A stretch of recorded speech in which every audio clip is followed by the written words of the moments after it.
And with that uplifting message, why don't we get this party started? Yay. Yay. And we are gonna go live right now-ish. Now. Right now. Now? Now. No, now. No, now. When the music starts. Right now. Now! Yes.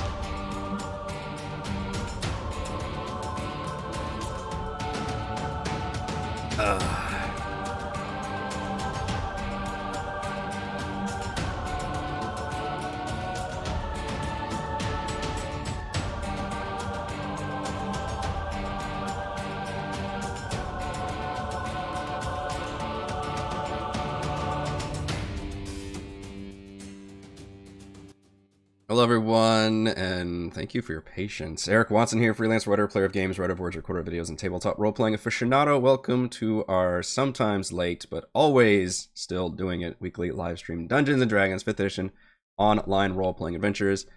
I'm joined by my equally patient, wonderful friends, Chris playing Valravn, the Eladrin Bard of Eloquence. On time all the time, 60% of the time. Heather playing Frey, the Halfling Barbarian of the Beast. Hello, with Kid Aggro all around. Rochelle playing Celeste, the half-orc Sun Soul Monk. She's there. Raymond playing Edmund, the human alchemist artificer. Here. She's on call, by the way. She's not being mean. I feel like I need to. These nerds! It's a power move. It's a power. Do you have it in blue? And Reese playing Thimbleweed, the gnome swarmkeeper ranger.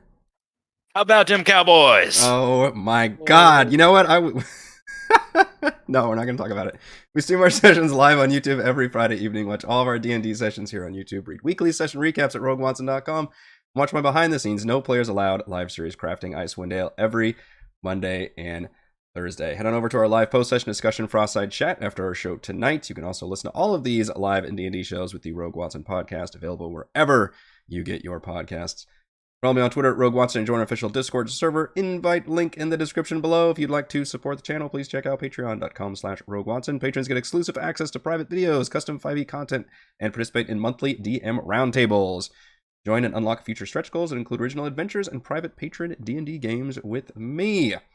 For our campaign, we use Roll20.net for video chat. We use Discord, and for streaming, I use Open Broadcaster software with Streamlabs. Music is by Kevin MacLeod, and our amazing original character art was done by Jimmy McClure. That was page 1 of my intro. Page 2, previously on Icewind Dale. Stay tuned. Right. And that's all the time we have for. Previously on Icewind Dale, Rime with the Frostmaiden. Following the Battle of the Forge, our heroes split into 3 different groups. Edmund grabbed some duergar allies and raced after the retreating Xardarok.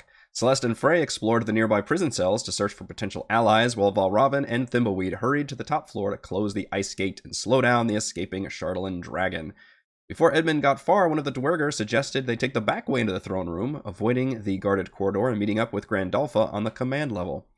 Edmund quickly agreed, and he retraced the path the party took through Sunblight. Grandolpha was pleased to see the revolution underway, even while Xardarok loyalists came pouring out of the nearby barracks. Forces clashed, including a duergar polymorphed by Grandolpha, while Edmund was able to slip through with a few allies and reach the elevator and then the back door into the throne room. Celeste and Frey fought a pair of duergar hammerers guarding the prison, including an enlarged Celeste yeeting a duergar into the lava trench of the forge. There were 2 prisoners grateful for rescue: Kapanuk, a proud young Goliath warrior, and Valin, a middle-aged wizard and member of the Arcane Brotherhood. Frey offered the Goliath a javelin, and he was eager to fight with them, while Valin mentioned her spellbook and magical items had been confiscated upon her capture. The group charged toward the front door of the throne room, with the Goliath clashing with duergar guards, while Frey and Celeste ran through a hallway of arrows. Thimbleweed, Valravn, and a slightly mind-controlled duergar named Thuntara reached the top level as alarms began blaring. They fought off the soul duergar, while Thuntara pulled a lever, closing the eastern door. They hurried to the western side as they heard the dragon claw its way up the chimney, but were met with much heavier resistance. A handful of duergar from the workshop, plus some hammerers. Thuntara couldn't reach the lever until Thimbleweed cast Fog Cloud, leapt onto a gear, and stabbed the opposing duergar. Valravn drew the others toward him, pulling out spells and items until he was forced to flee back down the hallway. Thuntara pulled the lever, and the second door closed, but the spell wore off, leaving both heroes in a dire situation. And that is finally what brings us to our tale tonight. Which is still a split party. Yeah. You sucker. I'm sorry, Reese. There's not 2 dwarves in the room with you. There's 3 dwarves in the room with you. Who can count? I think one of them. Oh, is one of them stuck at a gear or something? I forget. Technically, that's all in the fog clouds. You're really not sure. We're not sure what's going on. Okay. I probably should have used the dynamic lighting to try to black that out a little bit. Woulda. We ended with you guys, so we're going to start with the throne room.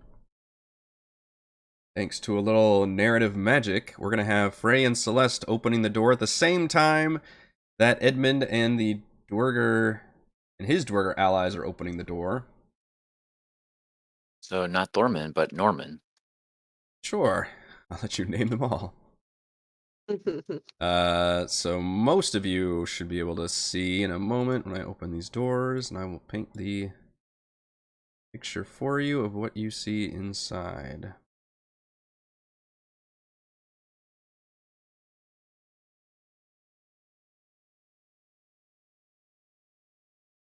Ceiling of this hall arches to a height of 30 feet. Stone steps lead up to a semicircular dais against the south wall. Atop the dais is a misshapen throne crudely carved out of black crystal. Small crackling flames burn in braziers that occupy the room's corners. Slumped near the east wall is a tall, bipedal fungus creature. Luminous spores float in the air around it. A large, bestial humanoid has torn off one of the creature's arms and is holding it threateningly, while 4 others, covered with fungal growths, try to capture the spores in jars. I have a picture of this. So, that scene looks like this.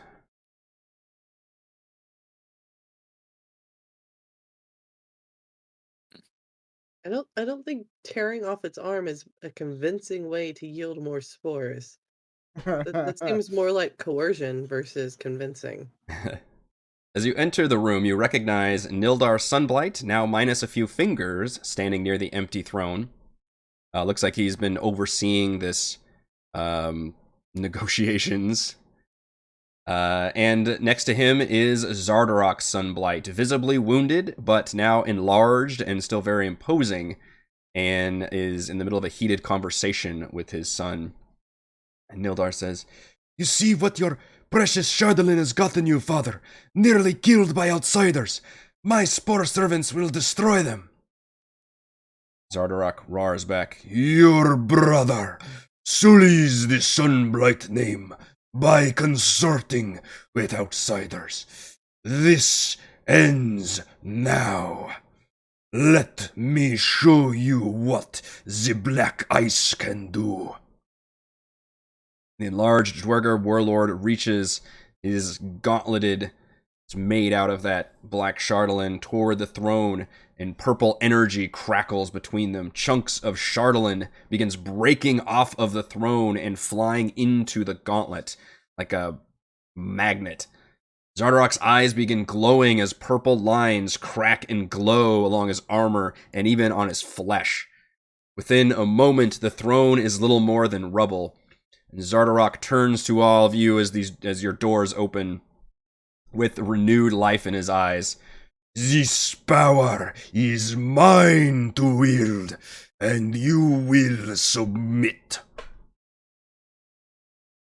No. And I'm going to have...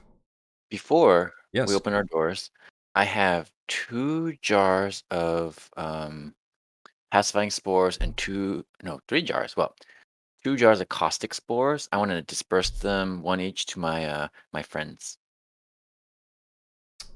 Which one? We'll say 4 and 5 have pacifying spores, and 6 and 7 have caustic spores. Jesus, you're going to make me keep up with this. You're Well, that's basically fine. running these duergar, by the way, so...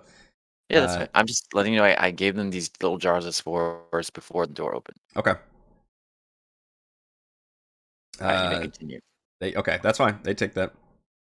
Caustic spores. I did add that stuff as magic items in your journal, by the way. So hopefully you can actually... Oh, I everybody can read it? See, yeah. Under magic items.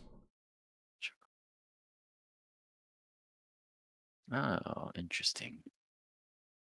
But let's have Frey and Celeste, you guys can roll initiative. Edmund, you can roll initiative.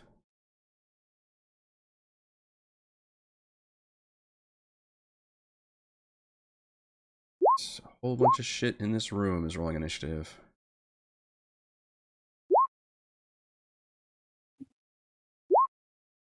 Where? Man, if Frey sees that it's Nildar in there, she's like digging through her pouch looking for his fingers. Oh She's man, being like, no. he kept the fingers. Assuming you haven't eaten them yet. That's true. I haven't itemized which ones have been consumed. We need some battle music.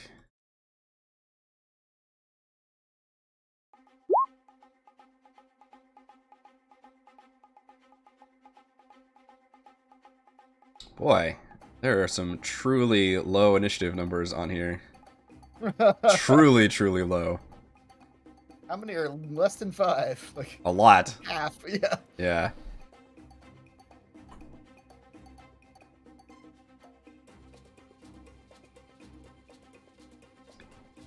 Frey, you actually get to react first to all of these events.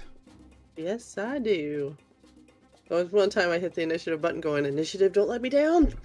Yeah. All right. Oh.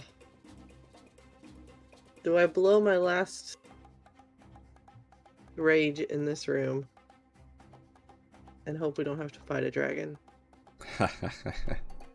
What? So I don't yeah. know with my initiative, I'm selecting my token, or at least I think I am, but it wasn't like It's not showing going up. through.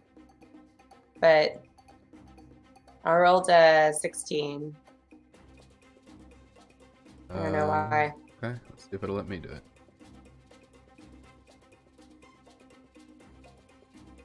Is it because I'm on top of her? Let me move.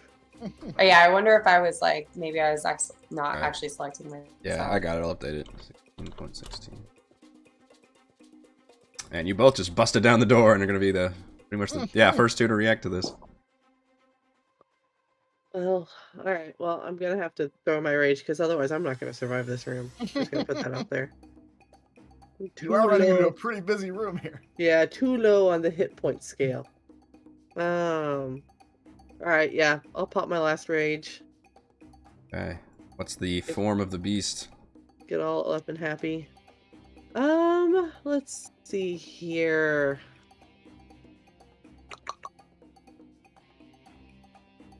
Let's go bite. We're gonna grow some sharp canines. Ever seen that before? Mm-hmm.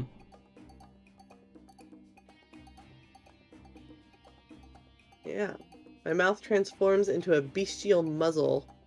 Or great mandibles, my choice. I deal 1d8 piercing damage on a hit. And then once on each of my turns, when I damage a creature with this bite, I regain a number of hit points equal to my proficiency bonus, provided I have less than half my current hit points, which I do! Oh, okay. It's a good stay alive one. Yeah, you know, it might help. But for now, oh god, who would Frey run after? She'd probably run after the king dude, because she did some damage to him earlier. Hmm. That just is calling for me to get surrounded by all of these things. Oh, I've got a better picture of him. Yeah, is his gauntlet just giant now? He's like Doomfist? Just Yeah. huge. I've got what's that picture? There we go. This is a good picture. Oh, Oh, jeez. jeez. Okay. Level up a bit. Yeah, it's pretty good. Well, I mean, Frey fears no man, so... Or giant gauntlet. Or giant gauntleted dwarf. Alright, she's going for it. Go for it. And obviously we're recklessly attacking because why not? Obviously. You gotta have that advantage.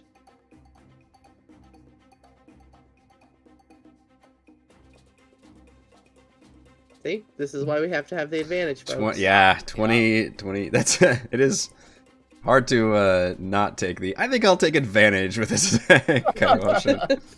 That does it. For 14. You are, correct me if I'm wrong, but you are still embiggened. True. Oh, I am. That's an extra D4, right? Mm-hmm. Ah, another 3. Total of 17. The last token reminded me that you were still embiggened. Uh-huh. Oh. What? Jesus. Oh my god. That's a crit. 21, crit. 22, 23, plus Ray. 24, 25. You roll that d4 twice, I believe. Oh, okay. 25, Oh yeah, everything doubles, yeah. Yep. 26. 26 damage. My god. First, well, he'll definitely do the rebuke thing on you, but I'll do the massive damage thing as well. He'll use his reaction upon getting hit the first time. I rolled terribly. You have to make a wisdom saving throw as he assails you with psychic energy. Oh. He has to make a con save against massive damage. Ah, so close. Take 10 psychic damage. Oh. And he is a beefy warlord who was able to stay on his feet despite the Jeez. insane blow you just dealt him. But even with his renewed power and strength, you feel like you did significant damage to him, and he reels backwards and looks wildly over to his compatriots.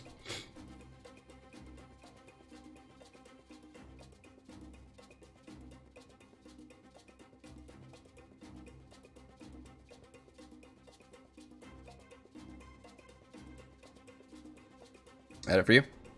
Mm-hmm. Okay. Alex can attack twice. All right. As a legendary action, he will. He still has some of those? He hasn't does used still them have all some yet? of those. He gets them every round. He is just going to throw out an empowered blast at you. I mean, yeah. Well, I guess, does he have disadvantage though if it's in melee 'cause it's a ranged attack? Yes. Probably gonna shoot it at Celeste then. Fire this one at Celeste. Ooh, 18. Ooh. Okay. Oh no. 17 force damage. Woo. Celeste is barely standing. You have Gauntlet is something bigger you and can the do strength here. is bigger. What are they talking about with monks? Monks have a thing, right? Yeah. You can use your reaction to deflect or catch ranged weapon attacks. Oh, right. Hold on, I forgot about that. Where is that? What do I have I to do guess for the that? DM's not going to let you catch a light blast, but deflect maybe. I was gonna say. This is not an arrow you can catch, but if it says deflect, I guess you could do that.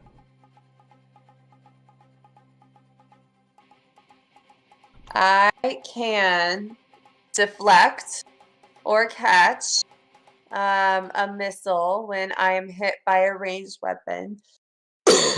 When you do so, damage you take from the weapon is reduced by 1d10 plus dex modifier plus my monk level. So can I do that?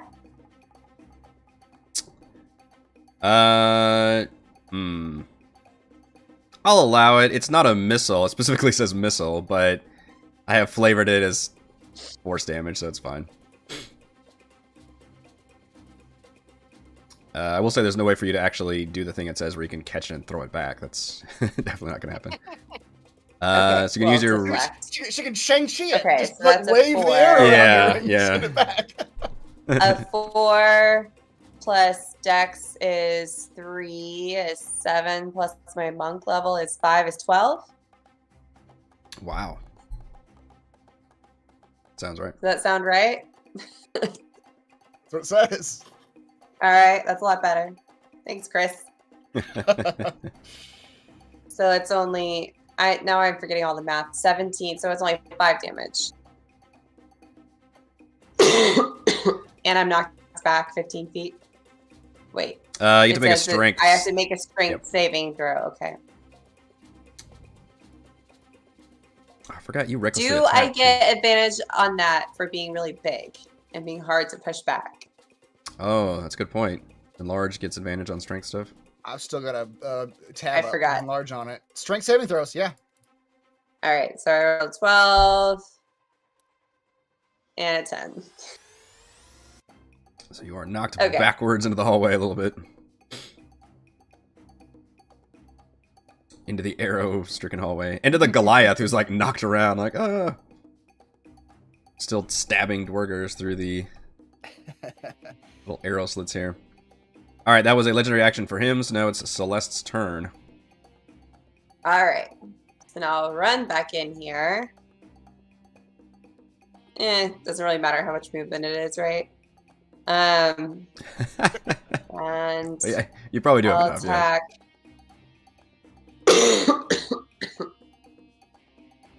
Takes. Okay. I will try again. Yeah, 13 is Full not. spell Oh, again. you Great. fucking 27. ladies are killing me. Jesus Christ. Oh my So god. it's 15 plus a d4. Yeah, 2d4. plus Being 2d4. big. Yeah. Oh, 2d4. Darn it. Okay, hold on. 1d4. Oh my goodness, with the crits. That's 15, 16, 17. That's 20. How many crits has this poor dude eaten, by the way, since you Yeah. fought him like Oh, 2 this poor sessions guy. ago? It's Poor awful. Poor guy. We feel so bad. Nobody for thinks him. about the boss. Nobody please think of the boss. That's my unarmed strike. Wow, that did a All right. number on him, and he's just like hacking and stumbling backwards. Like, No, this will not end here. As he rolls for massive damage once again. yes, god damn it. He does have roll for massive damage again. This guy might die before Edmund even gets to him. That's it for me. Oh. I don't think he made that one. Well, he's gonna have to use his legendary resistance on that one. Great. Fucking hell. I suppose there's worse things we can have him use legendary resistance on. Yeah. Bitch. Alright, so we're still focused on this combat arena. So we've got this large Quaggoth who looks like the ones that you fought previously, except is about twice the size. Literally just looks like he's enlarged and angry. And on his first turn, he actually just cackles as and you see his form begin to, his eyes glow and his form shimmers, and you see multiple versions of him in the same space. And might be realizing that he's some kind of spell-casting version of this creature.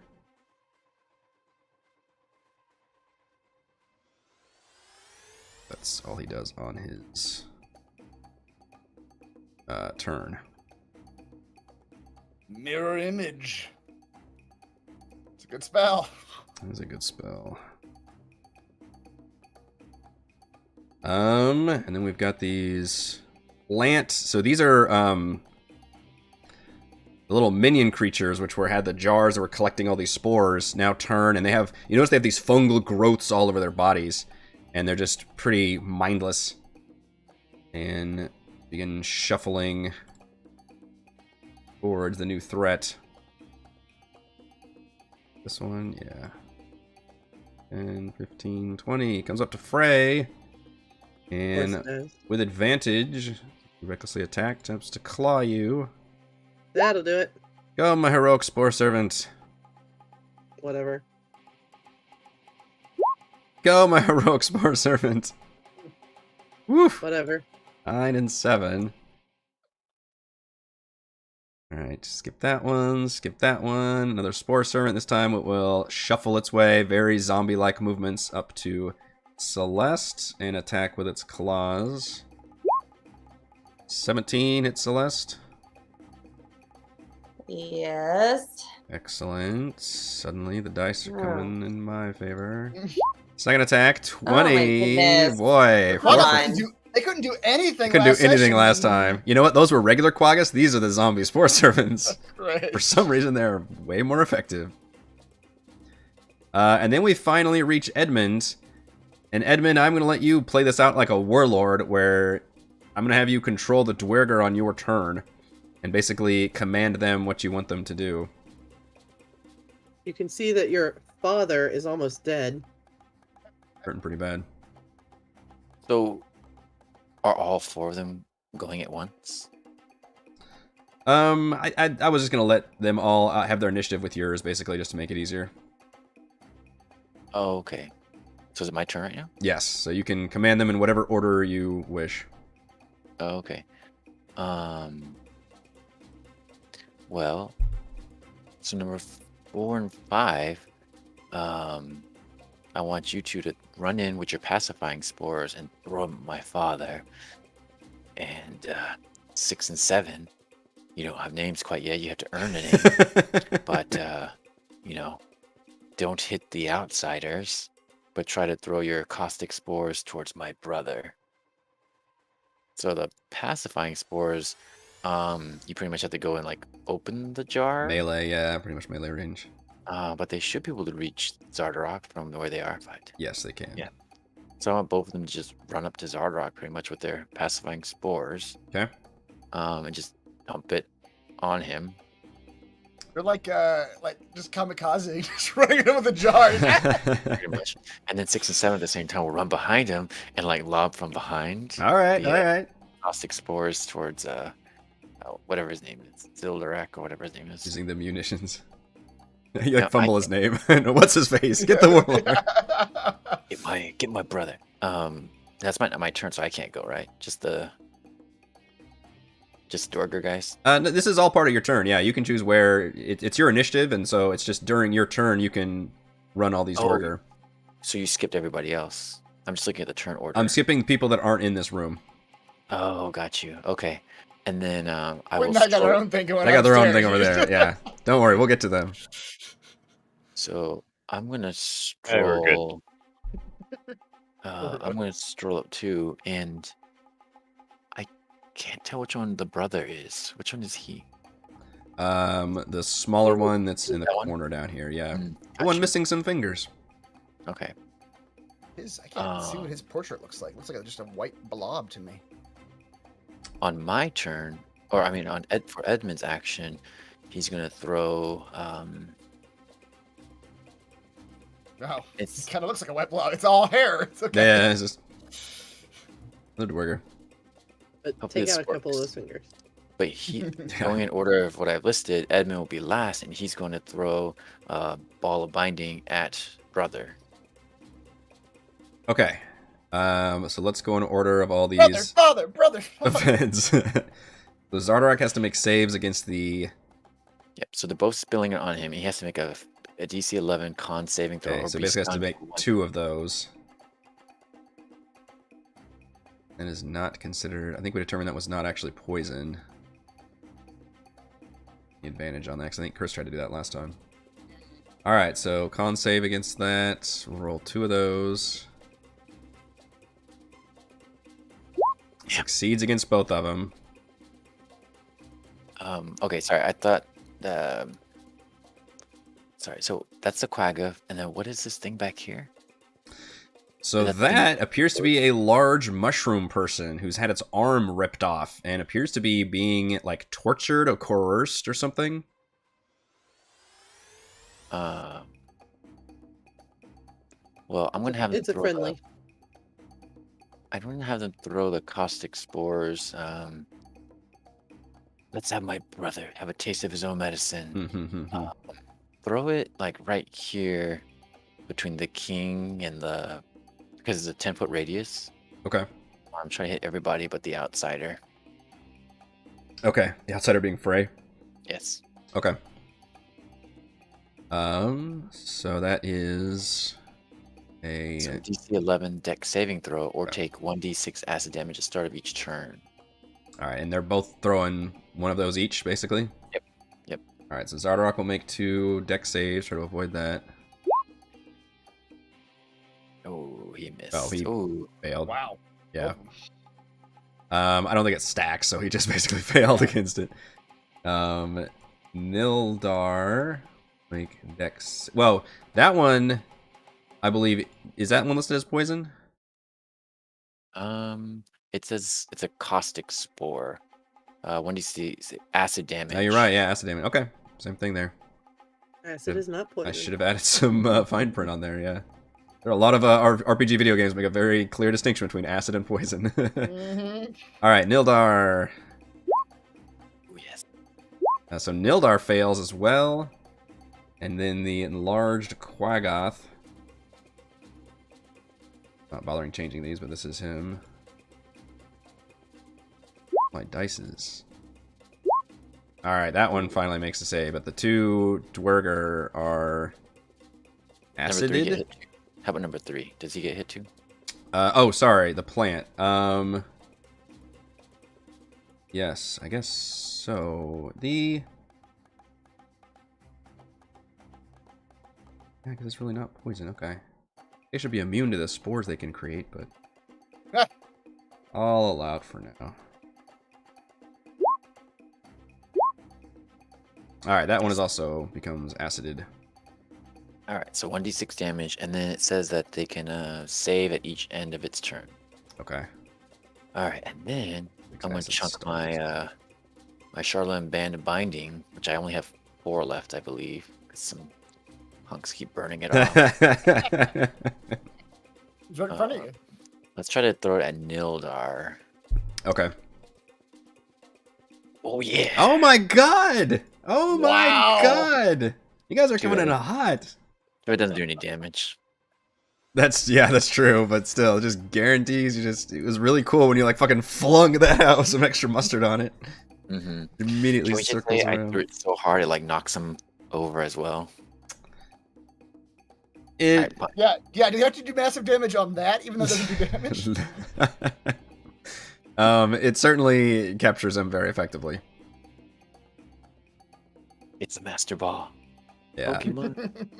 He's choking from the spores and trapped in the ball.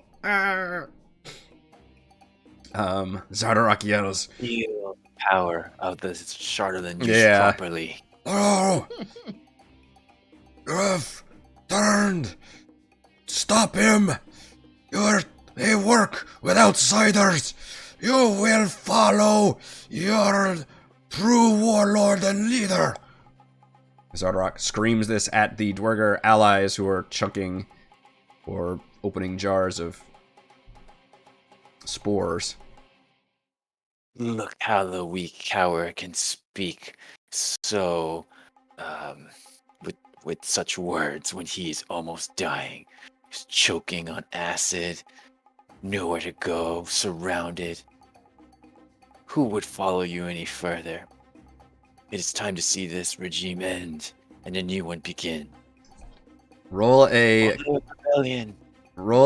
persuasion check with advantage, and it's gonna be contested against Xardarok's, who has disadvantage because you definitely have the upper hand with coming in and just kicking his ass. Acid in his- Oh no! Wait, hold on. Oh, I don't have any advantage. Damn it. With advantage, Oh my I don't have goodness! inspiration. Damn you it. rolled a 1. Am I to the stage where I can give someone my lucky yet? No, I'm not. Right. You see, despite Xardarok's terrible ass kicking, he's still a very imposing, powerful figure. You can feel why he basically was able to, lead this group, this clan, over to his side, and you see the two ones that are nearest Xardarok suddenly look unsure and look like they may no longer be looking, taking direct orders from you. As they look to Xardarok and think like maybe they've just made a huge mistake. Another thing that happens is Frey and Celeste. You see a bunch of these glowing yellow spores, like firelights, come shaking off this large fungal creature in the corner, and it just kind of covers you and her specifically, just kind of float towards you. As you breathe them in, you suddenly feel like you're connected to this creature, and you hear a voice in your mind, and it says, We are in pain. We cannot hear the others. Help us. Okay.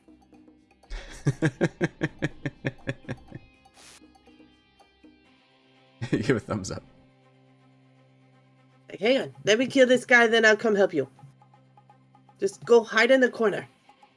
Yeah, the fungus creature looks like it is not wanting to join this fight. As another spore servant comes stumbling towards you and moves to attack with advantage.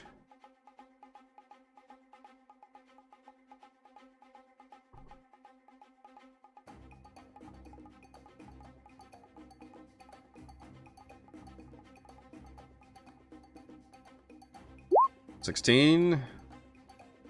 That'll do it. Why?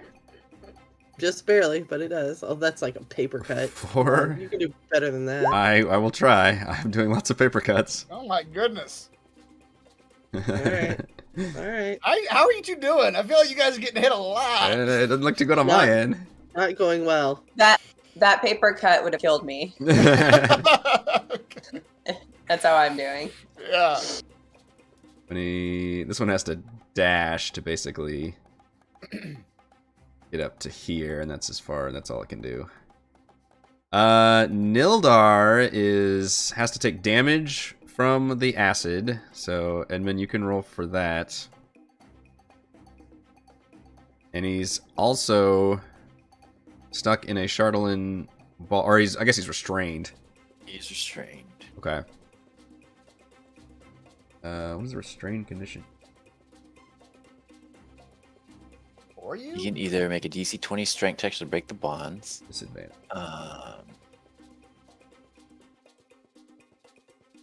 To me. Alright, so he takes 5 damage. So he gurgles from the acid. Sure, he will try to escape. It is a strength check. DC 20. Good luck, sucker. Good luck. Nildar.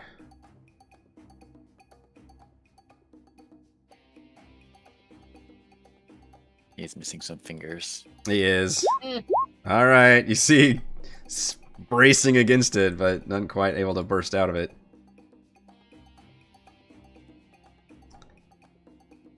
Alright, and with this combat underway, let us return to our other scenario. With these hilariously fucked assholes. Is that our new team name? You've been downgraded from the handsome lads. That's to the hilariously fucked assholes? That's The HFAs. The handsomely fucked assholes. I can tell y'all the enough. theme of his crafting annihilation, or his crafting Icewind Ale this week on Thursday was repeatedly saying the words TPK. yeah. That's Repeatedly. Yep, alright. So yeah, you know that the gates have been shut, the levers have been pulled, the dragon is just now angrily just banging at these very thick steel blast panel gates in the roof. However, you know that you want to keep those gates shut and presumably survive this encounter. So we actually start with this duergar up here, number 4, who's still stuck in a fog cloud, unsure of what's going on. So he's going to slowly come out. 5, 10, 15, and basically 20, and look around the hall and kind of assess the situation, and now can see essentially Thimbleweed on the other side of the gear and Valravn down here, which I guess I could hurl a javelin. Always fun. So what gate is shut? So you can't really see the gate, but you know that this giant gear and this cog, if you can see a little bit of where this gear enters into the wall, that is what connects to a large gate. And there's 2 halves of this gate, one on each side. You all pull the levers on each side to close this gate. And the lever is like right here where this duergar was, who was had the suggestion spell cast by Valravn and was helping you guys, but now that spell has since worn off because she has completed her task. And there's presumably another one stuck in the gears? So you think the fog cloud's still up at the moment, but you think that there was a hammer right next to you that was attacking you on top of when you 2 were on the gear, and then whenever she pulled the lever, you think you heard a grinding sound, and you think that hammer might have kind of got caught in that gear system somehow. So has that kept the door from closing? No, the door is closed. Okay. You're hoping it might prevent the door from opening, because presumably all they'd have to do is pull the lever again to open, to start the process back up again. All right. But you're not quite sure. The duergar is, you know what? Let's do the fate thing and decide who he's gonna target. Assuming are you guys both within 30 feet? Oh. Just Chris. No. Damn it. Actually, you're both outside of 30 feet. All right, so it'll be Go, disadvantage. Chris. I'm gonna put Thimbleweed right here, just temporarily. Oh, no. Just temporarily, so I can do the token fate thing. Gotta have you all next to each other. There's 2 Thimbleweeds. Fate has chosen Valravn. All right. Well, Fate's an asshole. the good news is it's disadvantage Yeah. because you're slightly outside the range. The bad news is he's enlarged. Mm-hmm. So it is going to be an enlarged javelin coming at you. A very large javelin. Well, that very large javelin goes sailing overhead. Sailing overhead. All right. You're not sure what's happening. You hear... Actually, you know what? I'm going to let's roll a strength check for this hammer and see... I did need another character sheet open. See if this hammer can extricate itself from the situation as it rolls a athletics check. Cannot. So you think this hammer might be currently stuck in this gear system within the fog cloud. And we go... You guys fucked it up on initiative, didn't you? Another duergar. Chasing Valravn. 5, 10, 15, 20, 25. You do note that the duergar are not as fast. And this one will throw a normal-sized javelin at you. So Valravn thinks as the dagger is plunged to his chest. Why Well, can I at not least you weren't that fast. hit this green asshole? How many attacks between last session and this session? He's just fucking matrixing all this crap. I He's can't. doing the used car lot. He's doing You're the inflatable tomb waving man. I should have killed you 8 times by now. All right, it's your turn. Amazing survival, and he's got plot armor for days. Oh, that's right. Okay. All right, I'm gonna. I could do the thing that's probably safer, or to do the thing that is more of a chance. But I'm gonna take the chance. Valravn Take the chance. will. He's Well, feeling Robin will confident 'cause I in- can't hit him. Yeah, that's right. It's the hit point Yeah. ratio thing. The more confidence. You currently have more hit he'll points than begin- anybody in the rest of the team, by the way. I think. That is not a good sign. That's not a good sign. Here's he'll how begin- many I have. He'll begin writing in his book, but he'll be speaking in Dwarvish as he writes, and he'll be saying, "The creature." I don't know why my accent changed.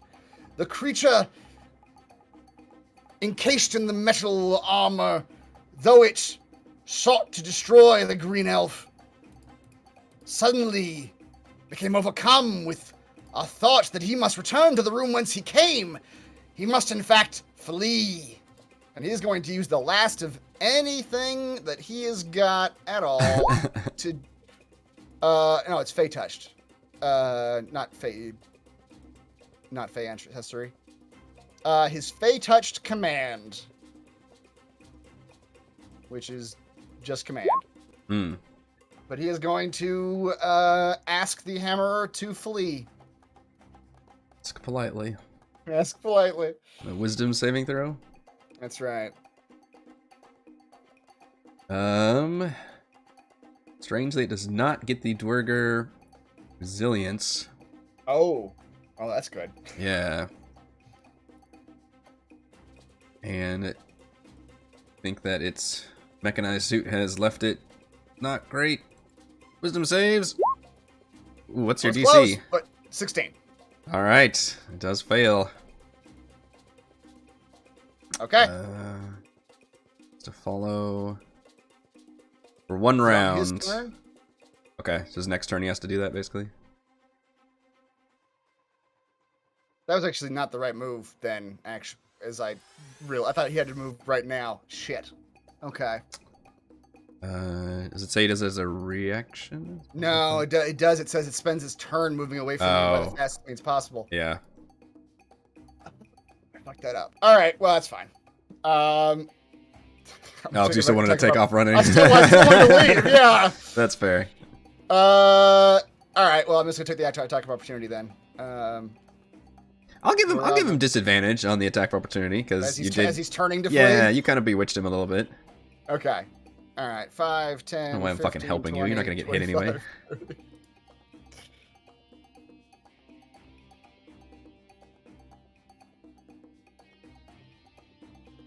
All right, I've moved.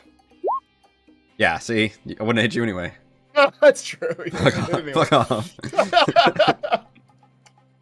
As Robin's running down the hallway, Thimbleweed, my boy, there are more incoming for you. I'm sure you'll find. His voice just continually gets like dimmer and dimmer. Yeah, so the hammer has to spend its turn fleeing, which would be taking that dash action literally. 5, 10, 15, 20, 25, 30, 40. Basically gonna make it all the way back to the edge of the fog cloud. Ugh. Yeah. I just said it the other way, basically. Actually, you know what? On my turn, on my turn 2, I'm gonna drink a health potion. The healthiest person on your team Yep, but I'm still is gonna drink the health potion. I'm so scared. Music to my ears. Thimbleweed. I am slowly realizing I completely skipped Xardarok's turn, so I will get to that in a moment. He says that after I told him how many hit points I have. Mm-hmm. Edmund's turn was just too sexy. So all the dwarves are against us now. Yeah. According from your point of view, it's a target-rich environment. From my point of view, all dwarves are evil. Fair. It is your turn, sir. All right, I will go to the dwarf next that used to be our friend Mm-hmm. and stab her thusly. It's good. You were very helpful, Stan. Gah! Your services are no longer required. That's a good stab. That is a good stab. And I will try to throw her out the window. All right. Strength So saving throw. Oh, can you do your bugs with the... Yes. Okay. Okay.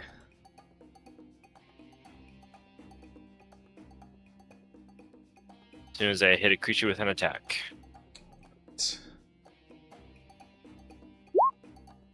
What is the number? 13. Oh, man. That would have been really effective. Yeah. Alright. So close. I'll stab her again. That didn't work. 14 does not hit. She's looking pissed now. You tricked us. Tricked me. You have served your purpose. Now we are mortal enemies. And I'll also drink a health potion. Back to I Xardarok. wish I had a health potion. Yes, you do. They're great. You should really get one. Oh, I have one. Everybody They're drinks. buried looking in at my inventory right now for their health potions. It's buried in my items list, but it's there. Well, Thimbleweed. And Tara will look at Yes. you with daggers in her eyes and says, You weren't the one did this to me. But your death will serve our cause just the same. Bring it on! she will attempt to grapple you. Yes. Oh, she's gonna throw you out the window. Somebody's getting I'm thrown gonna out throw this out the window window. first. 13. It's a strength check. Well, athletics. Or is it? I think you can do athletics or acrobatics, actually. Athletics. So swole. Wait. No, I want to do acrobatics. I think if Weird. that's. I think the recipient. Yeah, let to avoid, me to avoid check a grapple. Yeah, that. that sounds right. I think we should have grapple rules by now. Yes.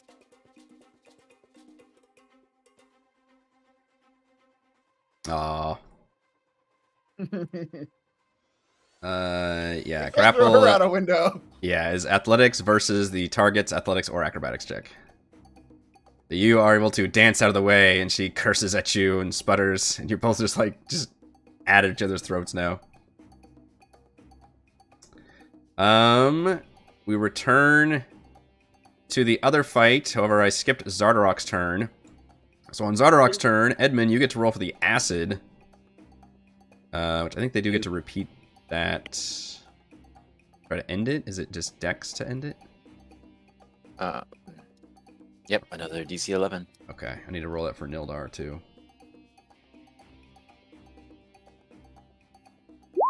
Alright, Nildar is no longer acid. They're rolling this at the end of their turn, right? Yes, correct. So at the start of the turn is Xardarok needs to take the acid damage. Which So roll 5. 5, okay. Coughs up blood. And on his turn, he will stare daggers at you, Edmund. Scream out. See, the brother leads us to ruin. Outsiders come in, destroy. So much of what we worked for. And will You have destroyed it all. fire Sending off. that dragon out there. He grins maliciously. And will fire off a Chardolin blast towards you, Edmund. Oh, Zardy. He's still angry and fires off another one. Alright. 23. Hey, hon, when you rolled for Nildar, did you roll his disadvantage since he's restrained? I To sure see if did. he gets out of the acid? That's a good point. I sure did not. Thanks, chat. I sure did not. This is Nildar's second. Oh, he still got out. Still made it, yeah. I tried, you guys. Yeah. 14 force damage for Edmund. Ow. That blasts into you. Thank God that wasn't me. Was the advantage, but Okay, you are knocked backwards. I am Who's your daddy now, bitch? All right, top of the initiative is Dearest Frey. Okay, now he'll repeat the save. I don't think it's gonna matter, so we'll see. So Dex, and he is no longer burned by the acid. All right, now it is Frey. We're still reckless attacking because, why not? Mm-hmm. I'm going to glow out in a blaze of glory. Now remember, you did take your bites. That might heal you, right? We're about to find out. Okay. Oh, you're doing it. Okay. Well, let's see if I get a crit on this. Mm. Nope. All right. 26. All right. 26 will hit. You gain a number of hit points equal to 3. Okay. So I get 3 hit points, and then you take 11 damage, and then I still need to roll my 1d4. Okay. Mm-hmm. So 13 damage for you. You I'm sink. still in single digits. Yeah. You sink your teeth into a bit of exposed flesh that Xardarok has, and he just howls in pain and turns to you with a fury in his eyes and says, Will not stop this. And then I swing with my second attack because I'm not done attacking yet. That's true, but he does do the psychic rebuke on you with some insane damage right there. That looks bad. That's real bad. Glad I'm not you. Yeah, me too. be wise, Spray. Be Does it wise. matter? No, it doesn't matter. That's it. Oh boy. Frey collapses from the psychic assault. However, you see with that bite that he has like staggered to the ground and actually dropped to one knee and just is like and growling and panting, and he's like just hits his gauntlet on the ground to like steady himself and is just muttering like, No, not like this.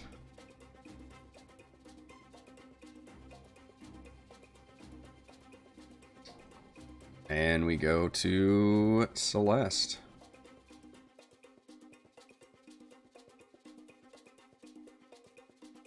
2 healing potions.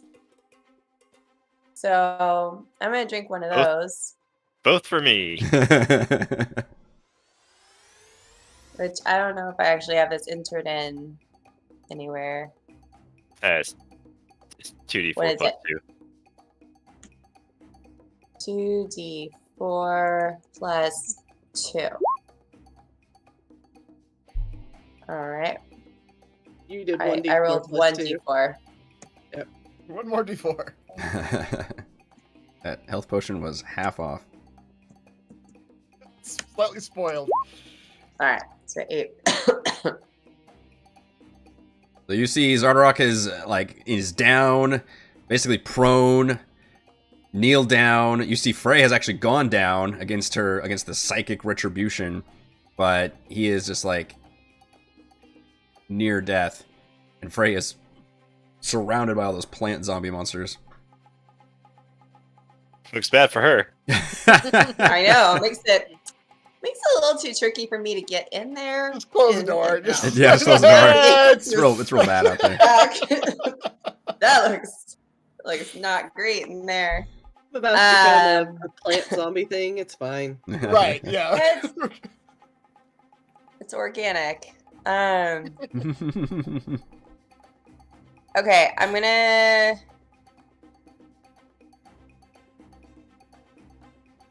I think I'm gonna go with my Radiant Sunbolt because that is range. Yeah.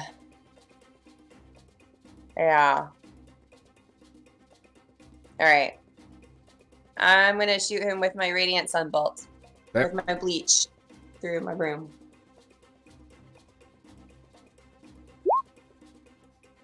That goes Hold on. sailing overhead. Use my inspiration. Hmm. Oh my goodness. Even worse, Sunbolt sailing reverses course and then sails across his head again. Just ping-pong around the room. No, no. Okay. But that's an attack, right? So then I can still do like a melee attack. Because I've got my extra attack thing at 5th level, right? Right. Mm-hmm. If you spend it, or you don't have any key points. I don't have any key points. We don't have anything, so yeah, you can do it one more time. Oh my goodness. Okay. It's not looking great, I have to say.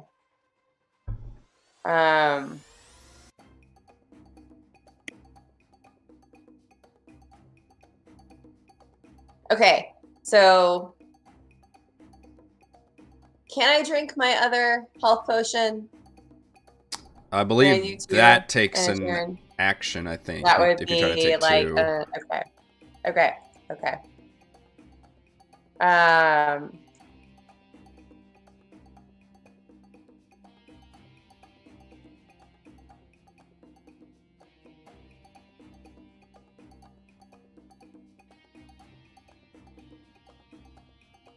all right, well, I'm gonna attack then number 1 because I can't move without him taking an attack of opportunity. Oh man, the dice are not working with you right now. No. Not great, These but are I not can good still rolls. move though. Like I can now move away from him without him being able to take an attack of opportunity. So now I can run up in here and do an unarmed strike still. Sure.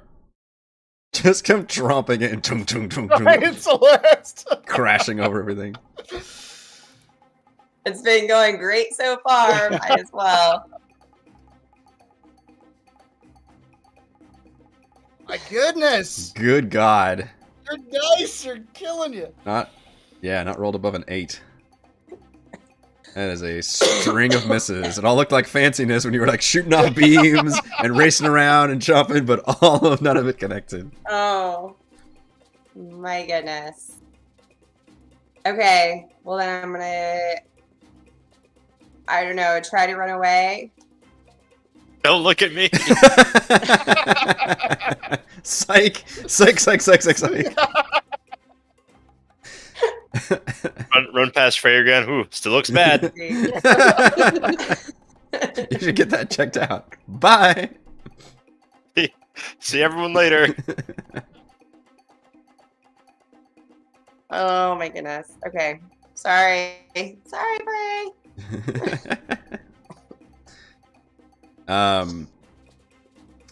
The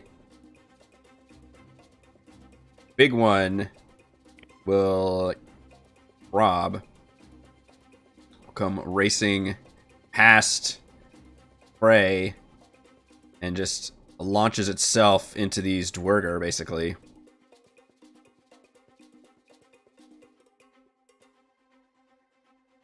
It's not Xardarok, this is the Wagath Thonot.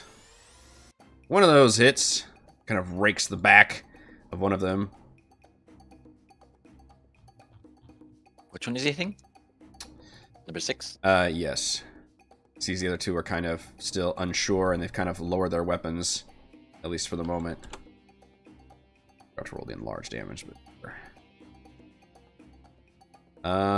the servants. This one has to take 1d6 acid damage, Edmund, for it shuffles forward. The zombies, however, are not smart enough to differentiate friend or foe.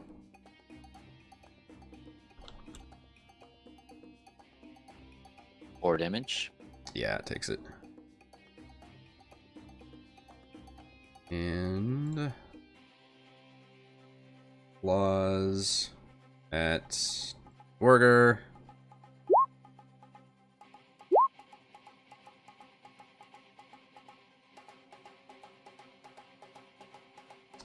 That one's doing real bad. This one's gonna slowly stumble up to Celeste. I should switch to the... And attack with its claws. Oh, it does not have advantage, sorry. 22 for 9. And 20 for 4. These things love Celeste. Hey, you're muted. You're muted. I am down, but I have relentless endurance.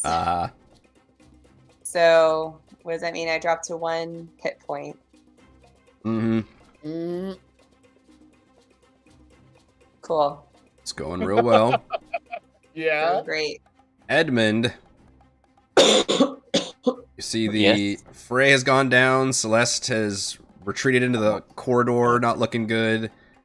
The spore servants are advancing. The big one is clawing into the duergar. However, Xardarok is just down, appears to be just clinging to few shreds of life. And Nildar is still stuck in the Chardolin ball.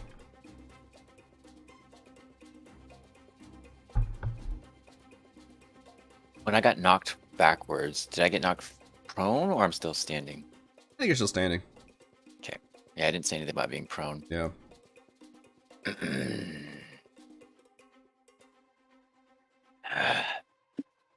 Edmund's panting as well. He's a bit injured also. Father. This is it. You've raised me to become the person that I am. But I must see you are put to an end. No one agrees with your followings anymore. The loyalists have all been killed or surrendered. Mostly killed. Gandalfa follows me now. Not you, for you cannot promise her, you cannot deliver what you promised her with Honeymead. Honeymead is destroyed by those outsiders. How far is he? 5'10".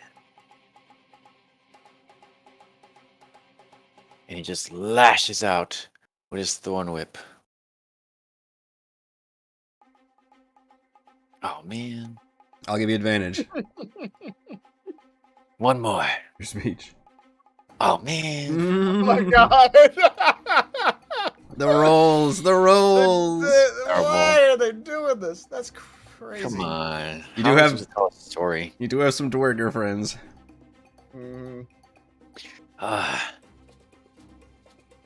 The blood drips down my eyes. Number 7. Oh, that's right. They're on my turn. That's right. Yeah. Help me remember. I don't think any of these have Chardolin infused weapons, right? I honestly don't remember. I think they all got left behind. So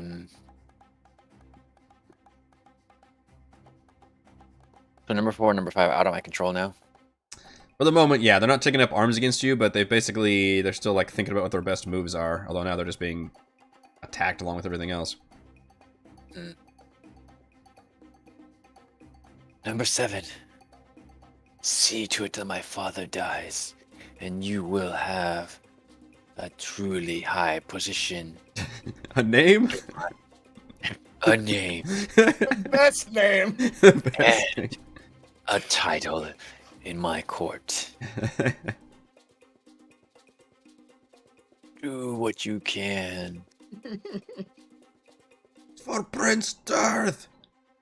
And he runs in. Edmund, give me a 1d20 plus 4 for this duergar's attack roll that charges in with his war pick.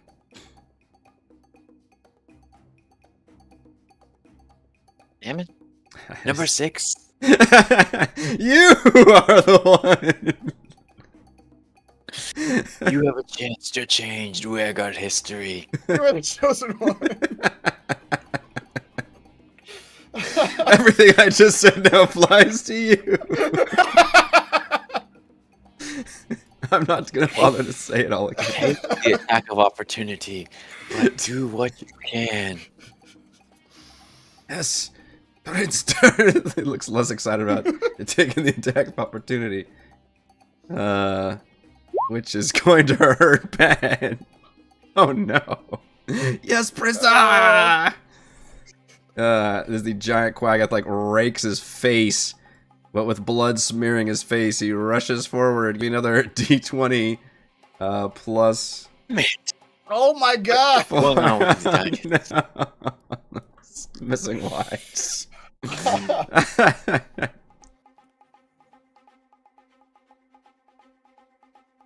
This is atrocious. Yep. Number 5. You have a chance to redeem. roll a persuasion check. Give me that advantage. Do I get advantage for persuasion? Yes. Everything I just said, number 5, can be yours. Oh my gosh. Jesus Christ. These dice are terrible. All right, Number 4. of the two of them, one of them finally thinks like, yes, perhaps I take down Warlord. I will be the one. Give me one more shot. One more. We can do it. Yes. 21. All right, what is this one's name as it raises his war pick and smashes it into Xardarok's face? The duergar of all. No. Oh, boy. I got a better name. No, hold on. I take that back. I have a better name. Your name is now Xardarok. It's like Take a his name title. from him. Take his name. I am the new Xardarok. Rid the world of the old. Um, Be my new father. my new-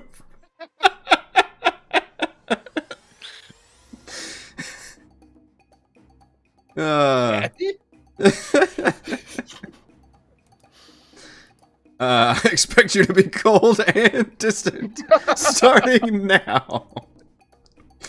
That one smashes Warfic into Xardarok's face, who gives off a yelling scream and drops to the ground. That gauntlet, just smoke emanating from it, and the crown just topples down as he finally falls. Do you see that, brother? What happens to those who follow the wrong leadership? See inside, he's like, It be destroyed. That just means it is my chance. Once my spore servants kill you all.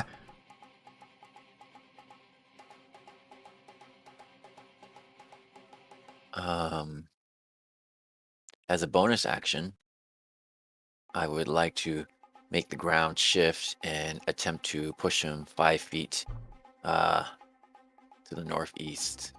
Let's see. So he must succeed on a strength saving throw. While restrained. Oh wait, 5, 10, 15, 20, 20. Oh wait, never mind, he's too far away. Mm. I have movement, I guess. I'll just Yeah. get a little closer. he normally has advantage, but since he's restrained, I think I would cancel it out. Alright. That was for the duergar. But tie? Tie means he makes it. Oh man, Succeeds despite being restrained. damn you. Alright, the Spore Servant, this one's going to shuffle up to Celeste. With a 1 hit point, can one of these actually miss? Because so far I think they've connected every single time. Yeah. Oh my god! I mean, come on, And the answer man. is no, they It's cannot just- miss. They cannot miss. All I needed to do was just like flick me. Yep. and I Right. would've been Now, this done. is a devastating just...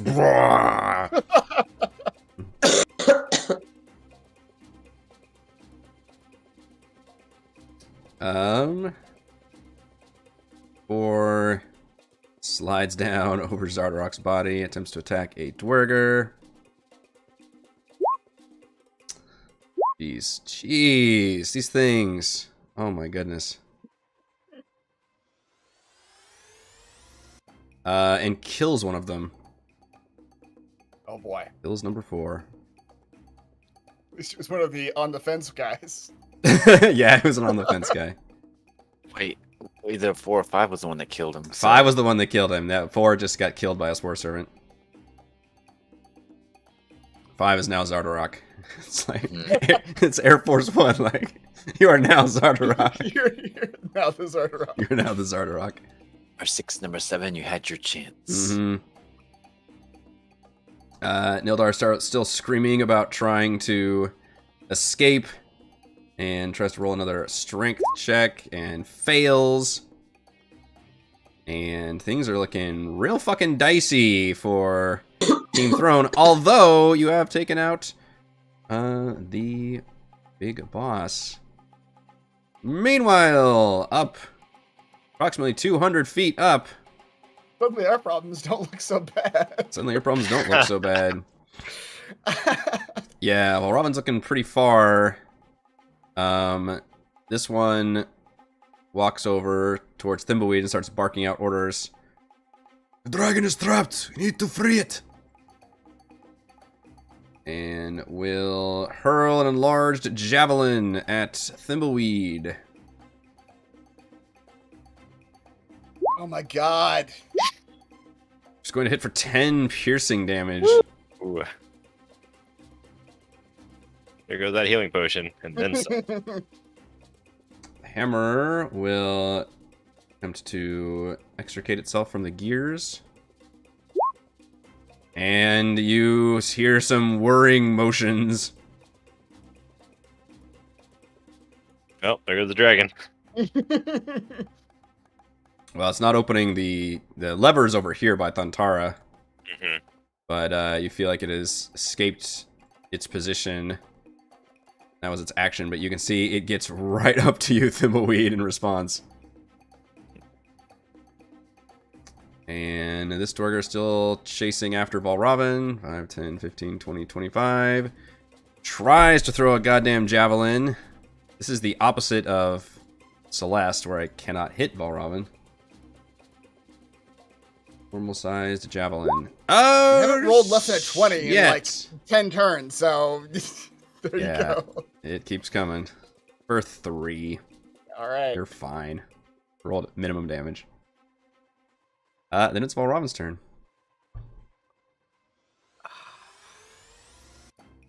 I honestly, I have no idea what to do.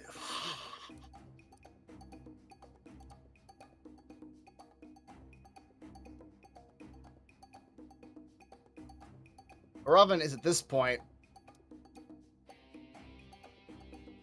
5, 10, 15. Well, actually, you know what? Before he even moves.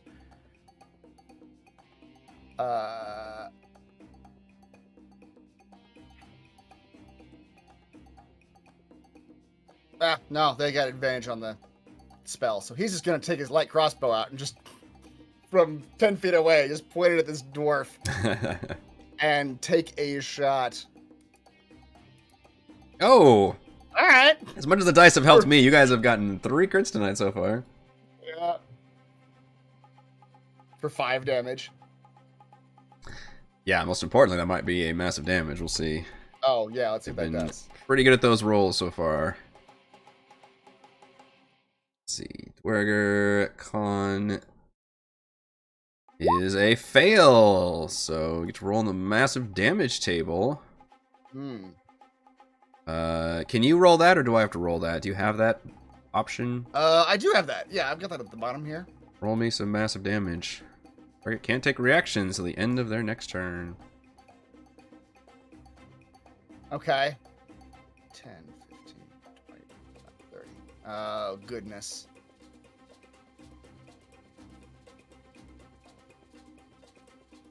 I 5 don't know if I damage should go crit. back and I kind of want to go back and help Thimbleweed now that I know I won't get a attack opportunity from this guy. But Only kinda. 5, 10, 15, 20, 25, 30.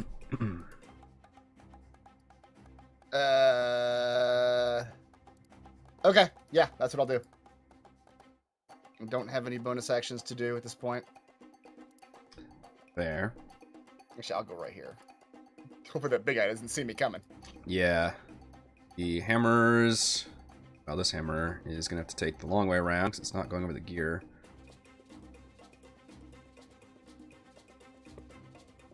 But not very quick because the fog cloud makes difficult terrain. And then it is Thimbleweed's turn.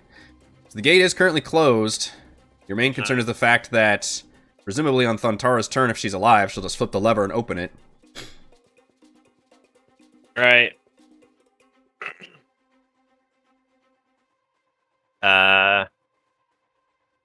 Let's stab her.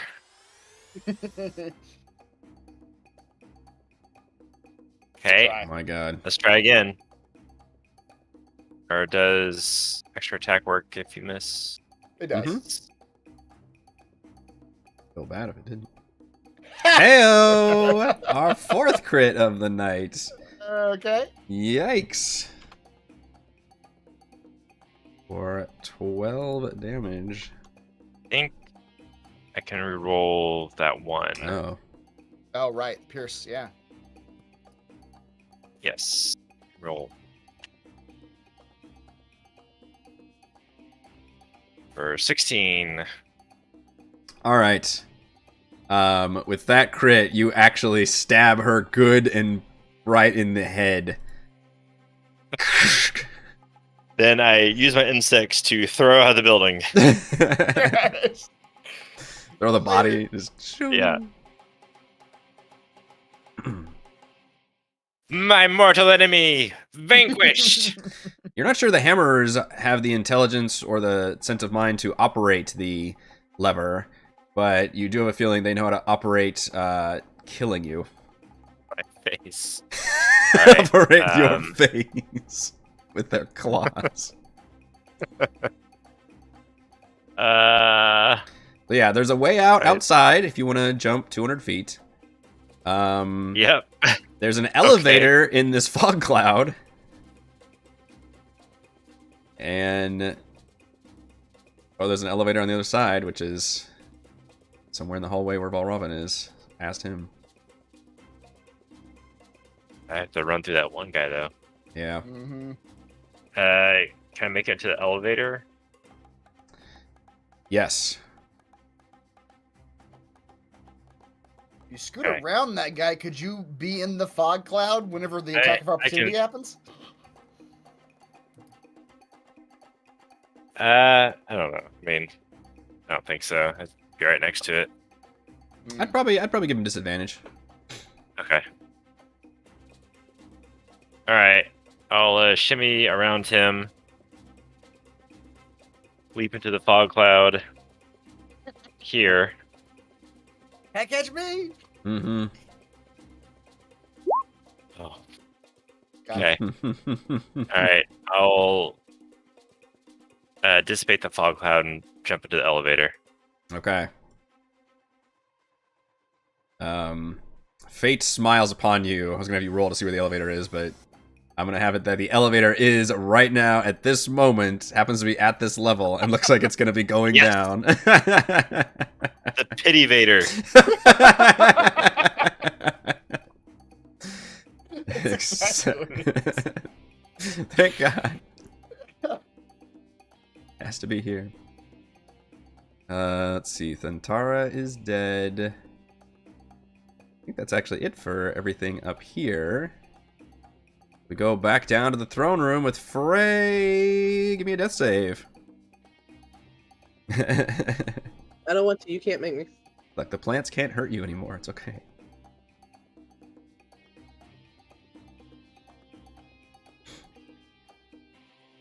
It's a success. Yeah. Celeste, give me a death save. What around? How do I do that? Just click the word death save on your character sheet. Well, right, where is that? I should say. If you go where your hit points are, and then you have your hit dice and then death saves. Ah.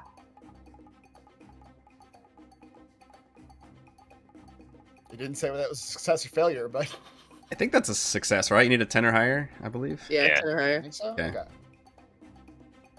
Successes all around. Yeah. Use the word success with their situation as much as possible right now. Builds confidence. You guys are fine. All right, the Quaggoth, the big one, will continue raking up these poor duergar. 16 does hit. That's the new Xardarok. Oh no. Unfortunately, the new Xardarok just fucking screams as this Quaggoth just fucking destroys him into shreds and just giggles maniacally. No. My father again. And Nildar, even though he's got those binds around him, just laughing like, ah. That's right. Grub killed them all.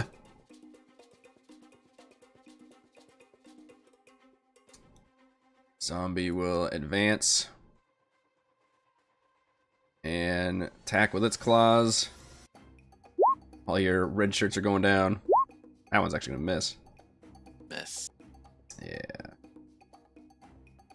And these two will advance the Goliath here, who's near Celeste. Will now take them on and just kind of guard Celeste's body. And we're just going to montage the accent while they're rolling for the Goliath. And we go to Edmund. You do hear the sounds of some voices from above shouting down. Like directly above, or is it coming from? I mean, it's hard to say The directly elevator above because the floors are so like separated from each other, but you think you heard like a lot of sounds of war going on above, and now you hear more like sounds of just shouting. You're not sure if that's good news or bad news. I don't know. Would I know that Celeste is back there? Yes. She didn't really make a sound, did she? You saw her run into the room, dance around a little bit, and then run back into the hallway, and then you haven't seen her since then. You've only seen zombies enter, those plant zombies enter in after there. I hope Celeste got away. All right. She went to a farm upstate. Number 6, number 7. We have killed my father.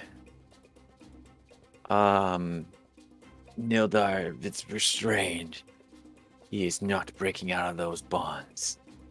How's that gauntlet of his looking? It looks magical. Like, I could just pick it up and take it? Off Xardarok? Yeah. Yeah, you can get over there. His crown also looks magical. Both of them made by Chardolin, though, and you do know that Chardolin stuff has some drawbacks to it. Oh, I recognize the crown. Maybe a headband, perhaps?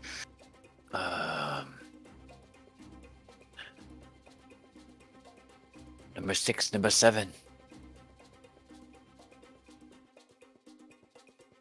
Oh my gosh, I don't know what to do. It wants to be the next Xardarok. Mhm. He will. There's no one to kill to take his name anymore. He will step here, pick up the gauntlet, put it on number 6, pick up the crown, put it on number 7. Thorn Whip Frey. Thorn Whip Frey. Oh, If I can bring her 10 feet closer to me. Her body. Yes, Thorn Whip her body. Like, will that hurt? I don't know. Can I just like gently do a wrap around her leg or something? I mean, you could always choose to do a non-lethal blow, so presumably she's already unconscious, so I'm not going to have you roll. So I'm gonna whip her leg and pull her 10 feet towards me and pick her. Oh, no, she's not enlarged, right? The potion disappears when she's dead. That's a. I don't know. I'm not sure if it does or not. Ah, that makes a big difference. Yeah. Will y'all find out? I'm gonna say they probably wear off if you're unconscious. Okay. I bring her 10 feet closer to me and I pick her up. Okay. And say, I have a purpose for this outsider.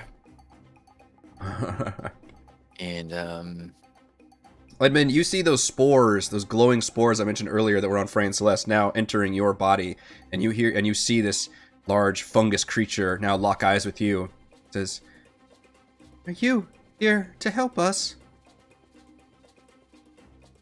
depends what you need.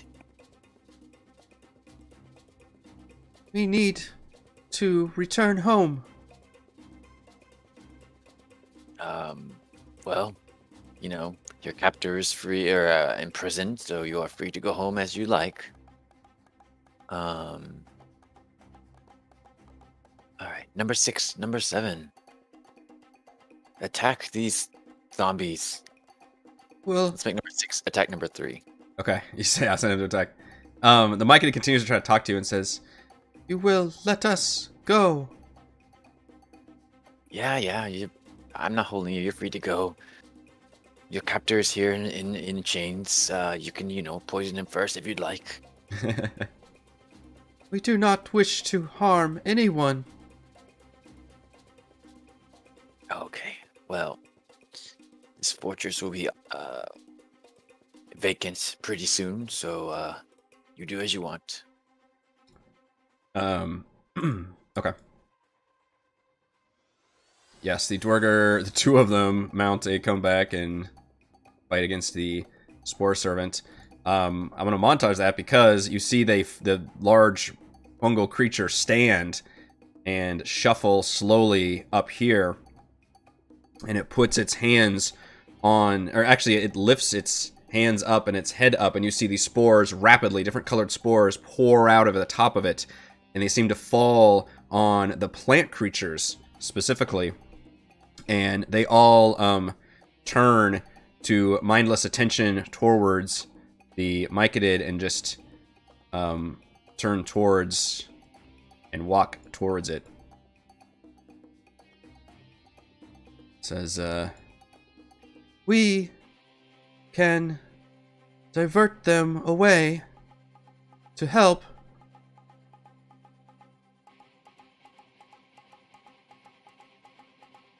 Wait, who? You see the plant zombies actually shuffling towards the fungus creature, and that creature is saying that it can basically pull them away. What number? Not number 3. Number 3 is still there. Yeah, pulls that one on too. The big Those one here.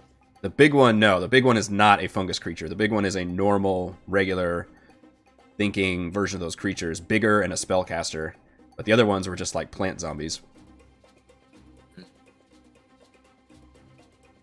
Yeah, I used my action already to pick up. Right, I need well, if 6 and 7 haven't acted yet, then let's have them attack number 3 Okay. with their newfound powers. What are their powers?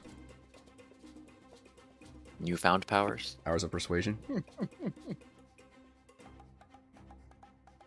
Well, they got the glove and the crown, right? Oh, right. Sorry. That's their new powers. Well, yeah, you would imagine they would have to attune to those items, like they're actually pretty magical in order to actually use them properly. Oh, fine. They both look pretty worried about wielding Chardolin and stuff like that too. But you imagine they would actually be more proficient just wielding their picks. Oh, But I will give them advantage because they feel emboldened with these artifacts. Or if you want to have advantage, rolling the 1d20 plus 4. How would I do that? Is there a way to type it or just do it twice? If you hit the up arrow, you can repeat what you just rolled, I believe, quickly. Oh, nah, what's a failure? Well, the first guy doesn't. That was First number guy's six. got the glove, and he can't really swing his Yeah. with the glove on. Fucking up a little Number bit. 7. I don't know what's going on. Wow. What are you doing to us tonight, Roll20? You're Those are bad rolls, guys. Those are bad fucking rolls.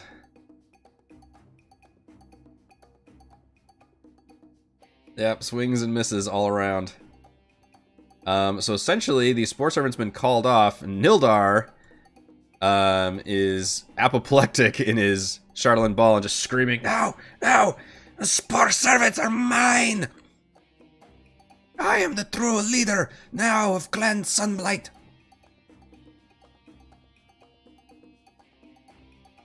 and once again, we'll try to burst out. Fails. All right, Maybe top you have to give crew. him credit for trying. He's been trying his damnedest. He's trying. Eventually took him out of the fight. Top crew. So the elevator now, at the end of the last round, has begun to descend, Mr. Thimbleweed. Mm-hmm. Which means that you are a couple floors down, and you hear the duergar just yelling after, "No!" I will allow this one, however, to give a ranged javelin throw at you with his large javelin. We're still just within javelin throwing range, and that is a miss. What? Yeah. And he realizes, You've got to open the gate, release the dragon. but the hammers don't seem to quite understand how to do that. They just kind of mill about, surround, and then finally he's like, Go chase after the other one, the green one.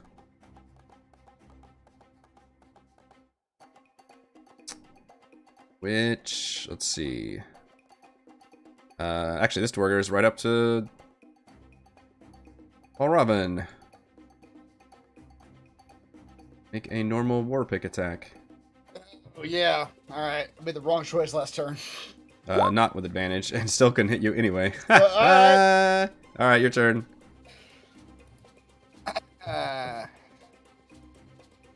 10.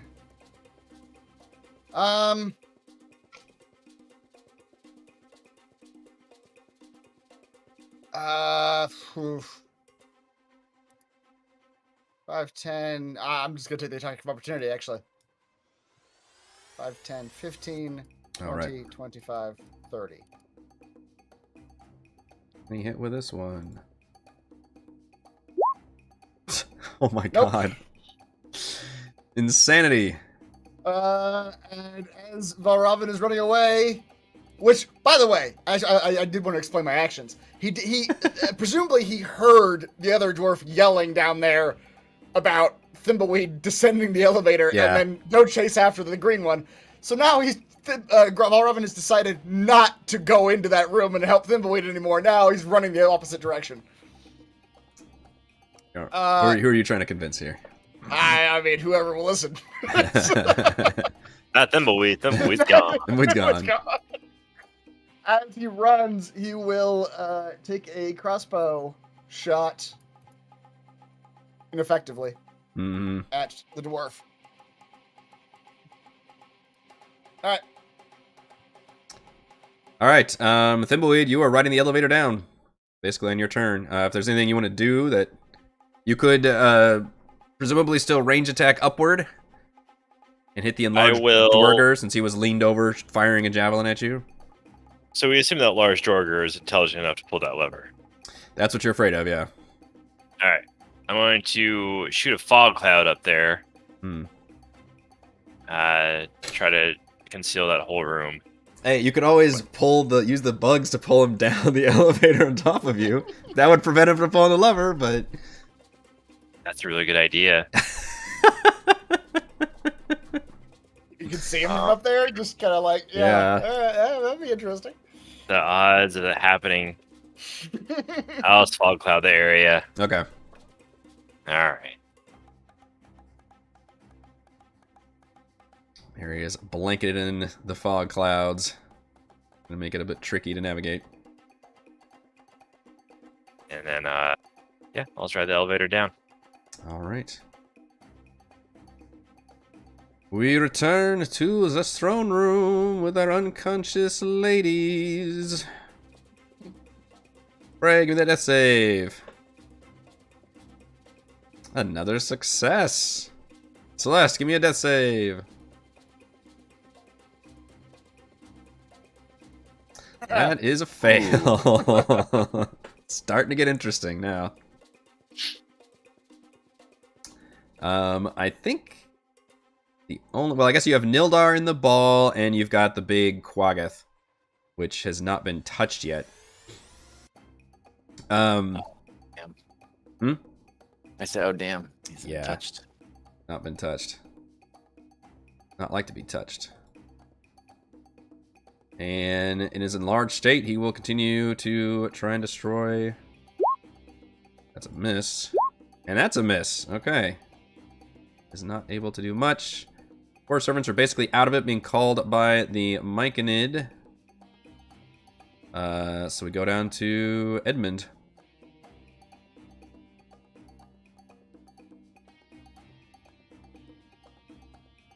Alright, then. Let's just take this thing down. I put Frey back down gently. Yeah, I've got Frey's. And... yeah. And... I will just stab at the thingy. Where's my attack? Had the... I don't have advantage. Oh my goodness. Boy, dice are just... My dice are broken tonight. Yeah, not good. Not good. Alright, number 6. Why do you have advantage last time? Did they have advantage last time? I don't think so. Oh, because they were emboldened by the Chardolin weapons that you gave them. They're probably not bold anymore. Alright, number 6. Number 7. Is the AC I'm looking at? Okay. I don't know what's wrong with these dice. It's more than 12. 12, yeah. Yeah, those are some nasty misses. I had a really good Chardolin ball throwing, but that was it. That's right. Yeah, That's Nildar's still dice. been basically completely stuck in there, unable to do anything, and just absolutely pissed off. Another strength.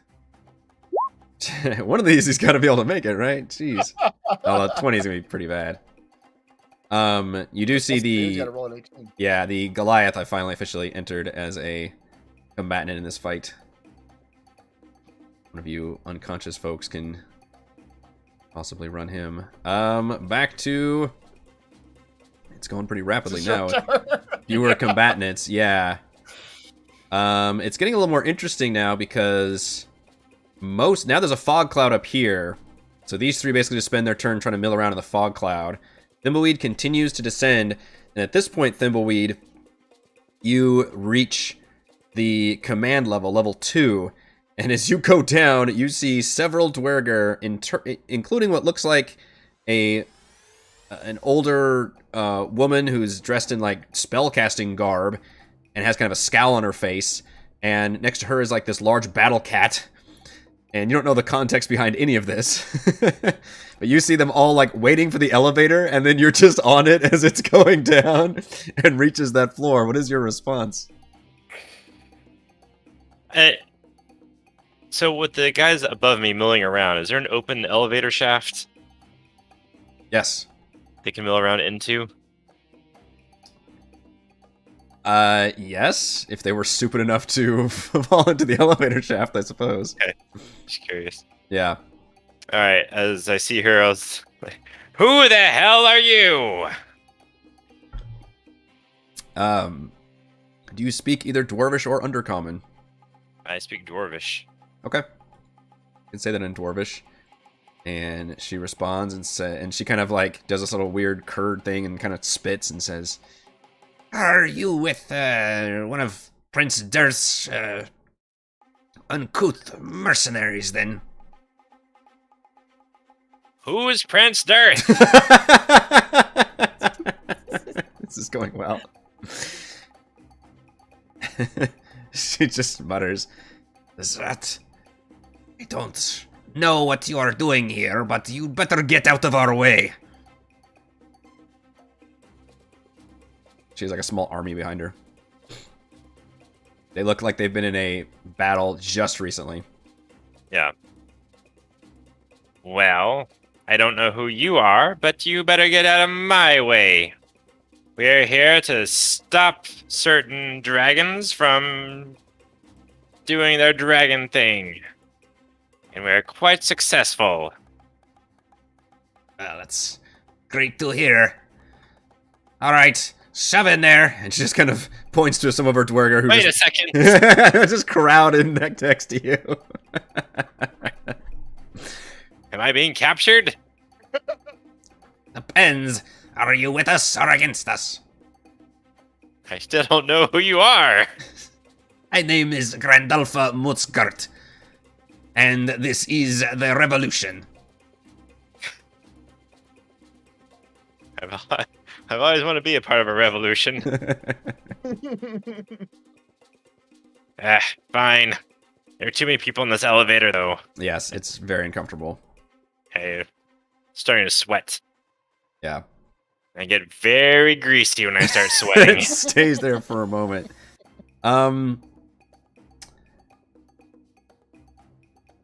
Thimbleweed, roll a... Grease check. Yeah, let's see.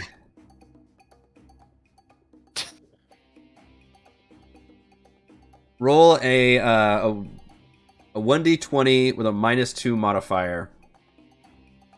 Twice. And if you roll a 10 or less, then a duergar hammer is going to come hurtling down the shaft.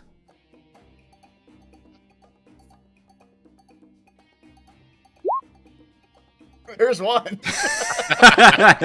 roll again. Let's see if the other one comes tumbling down. They are not the bright. Oh no! You didn't even need a modifier. Yep. All right. So, on their turns, they basically just try and navigate around this open shaft in the fog cloud, and both of them end up falling and hurtling down the elevator shaft, which. Thankfully, you are all on a level, so now I'm going to have you roll an acrobatics check to try to leap out of it, because you're in a point where you could jump out of the elevator to avoid the crashing mechanized suit duergar falling at you. Yeah. So now give me a... So many sub 10 rolls. It's been pretty nasty. Give me a 1d6 for damage, as you're able to tumble mostly out of the way. Alright, you take 2 damage. Alright. And at least one duergar who was on Grandalfa's side just gets completely obliterated as this thing, one of these hammers just comes down and splat, and there's just blood and gore all over the inside of the elevator. And Grandalfa just actually gives a little scream, just like, "The hell was that?" Revolution.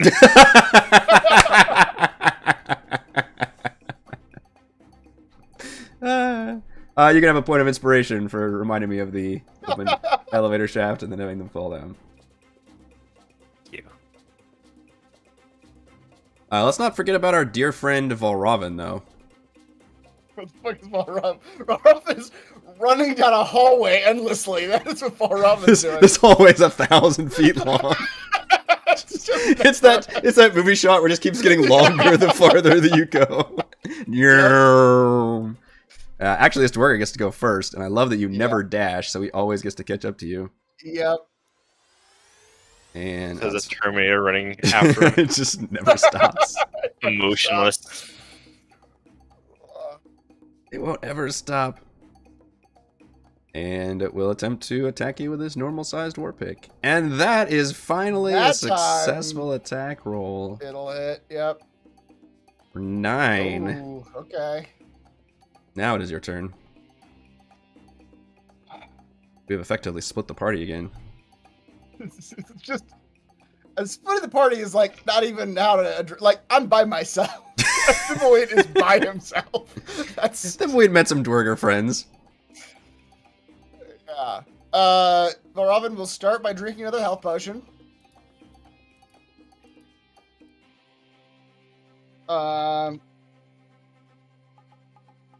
And he will. How many just fucking run. health potions did you have? My God. I had 3. Now I've got 1. Okay.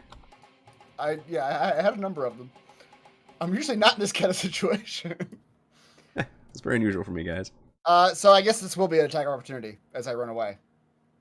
Naturally. I am not disengaging. I'm probably gonna dash this turn. 10, 15, 20, 25, 30. Okay. Attack opportunity. I'm doing a million things at once. Of course, I'm not gonna hit you.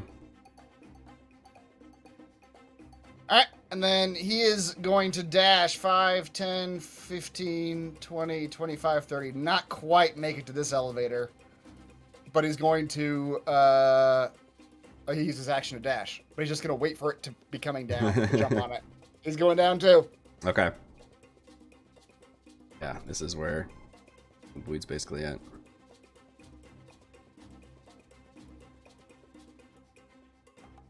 All right.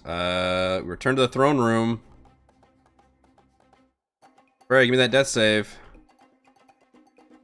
Oof. Who wants to control the Goliath, who is now entered into the fray? Entered into the throne room, I should say.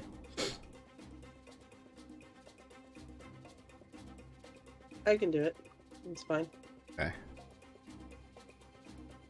The Goliath warrior. I'm just give this to you. Wants to attack.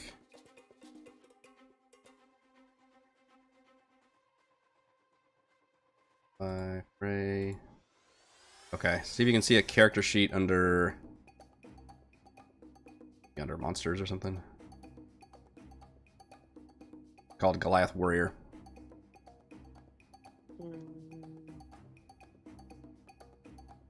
Goliath Werebear. Not quite a Goliath Werebear. It should just be Goliath Warrior. Creature, yeah, it's under, I see it. It's under creatures and NPCs, creatures, and then it's Okay. your token. Wait, where do you see it? Oh, there it is. Oh. Alright, yeah, I got it. Just cover up my other character sheet. He's armed with a javelin. Okay. You gave him.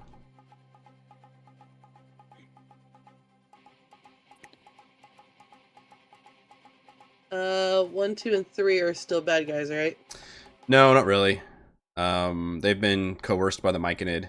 Basically, all you have is the big Quaggoth here, and then technically Nildar, although Nildar's just stuck in the restraining ball. Okay. So he'll come down here and just use his javelin as a melee weapon.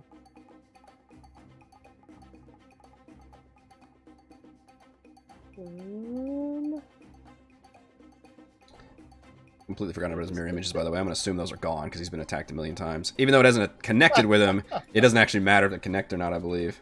It just targets you. That doesn't help. That is going to be a miss. Does he have... Oh, yeah, he's got 2 attacks. That one does. Yeah, there you go.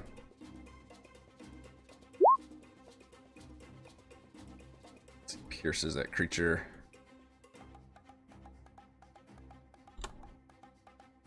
Alright. Kapanuk has entered the fray. I said it again. Celeste, give me another death save. This is getting real fucking scary. Yeah. Oh, dear Lord. That's failure number 2, I think. Yes. Alright. So we're keeping track. Krob's turn. He's still trying to make his way through these guys. Large claws on the duergar. Just completely obliterates one of them. Can't wait for them all to die. It's the guy with the gauntlet. And the other one is a miss. Yeah, you got 1 left. You had 4. And then we go down to Edmund. Oh my goodness. Now only one guy left, huh? Mm-hmm. Ah, Red shirts are red Got one shirting. guy left. Celeste is bleeding out in the hallway to the north of you. Yeah. What else is happening? who is this new player? You don't know, but both the people who would know are unconscious, bleeding out right now. You can stabilize people as an action if you can fucking reach them. I believe it's a medicine check. As an action, you mean? Yeah, can somebody look up those rules? That might be pertinent. Medicine check. Stabilize, is that what it's called? Under stabilize. How do I not have a healing potion? Apparently Valravn should have been giving them out because he had like 14 of them up there. I had 3. All right, but I saw this player trying to attack the thing, right? Like, Yes, kind you of keep it outside for now. Yeah, you saw what clearly is not a duergar come striding in from where you saw Celeste was and attack this giant Quaggoth monster. All right, the rolls have not been good for me, but I have a feeling about this. I'm gonna throw a Chardolin Band of Binding at him. Okay. 16 does hit. Okay, Binds wrap around him. Okay. good. Finally. Yeah, it hisses angrily. And then I'm going to use a little bonus action to try to push him 5 feet away from me, because I'm not taking attack opportunity from him. Hmm. So there's your reminder. Strength saving throw, 14. He's restrained, so I don't know if that does anything or not. Probably has an advantage. Fails either way. Pushed 5 feet away. Okay. Got the bands wrapped around him. Got some breathing room. Yeah. All right. He's restrained. Maybe, Number maybe, 7. maybe the Mushroom Man can help Celeste or aid us in some way or form or fashion. Number 7. How good at your medicine? Nobody likes talking to the mushroom man. He's creepy, man. That's pretty creepy, yeah. How good are you at medicine? Oh well, I've only had a year of medical school, and Well, I need you to do what you can to save this outsider. says he is very average. Oh, you sure, Prince Dirth? Shouldn't we just let them die for the cause? That is a good point. I want you to go stab my brother while he is restrained. Number 7 will stroll on over and stab Nildar. Okay. Does he get advantage because he's restrained? Yes, he does.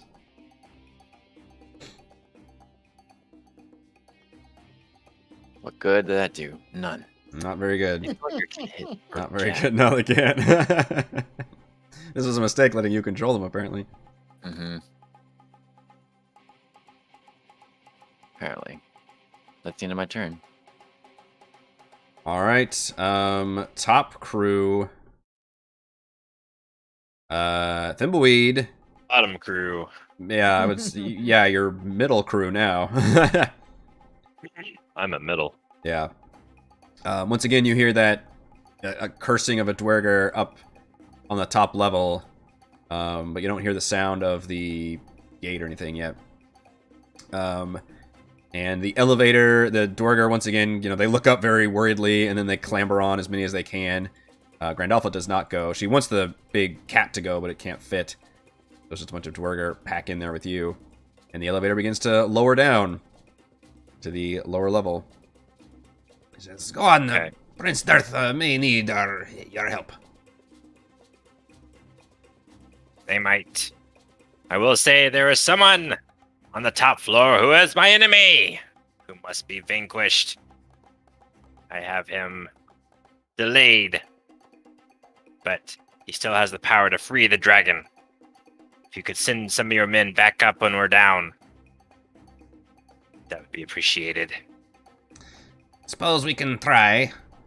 Dragon is not a big concern of mine. But it's a dragon.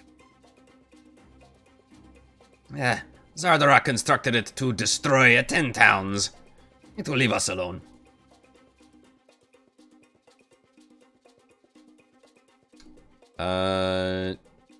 Yeah, you're Do going the down. revolution. You're going down the elevator. 10, 15, 20, 25. This one has to dash after you, Valravan, and then it's your turn.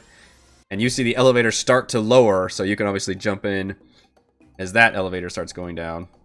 Assuming you're doing that on your turn. Sure. Yep. I'm taking one butt shot at the dwarf. Does 17 hit? Ah, it does. Okay. 17 for 9. It's a pretty good shot. Arrgh. You go. Yes.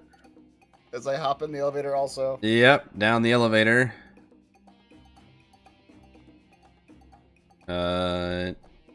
Tracing your steps over there. Alright, now it's getting real fucking dicey. For some of y'all rolling these fucking death saves. Frey. Are you still with us? What is Frey at right? What is she at? That's a good question. I really don't want anybody else Yeah, to roll death alright. save at her. Okay, I'm right here. Stop it. gotcha. I don't know, I'm keeping track. I have 1 failure and 2 successes. Okay.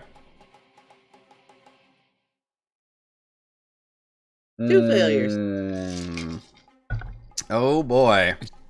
Oh my goodness. Alright, the Goliath warrior's turn. He is restrained, so if you attack, you have advantage. Okay.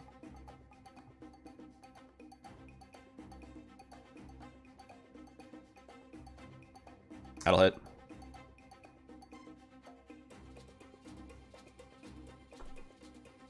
For 9. Creature hisses angrily. 20 will definitely hit. For 8, goddamn. Creature's howling in fury. That's it. Alright, Celeste, I need a death save. We're just so I'm clear, we're in the danger zone now, right? Like this. Correct. You're in the fucking danger zone.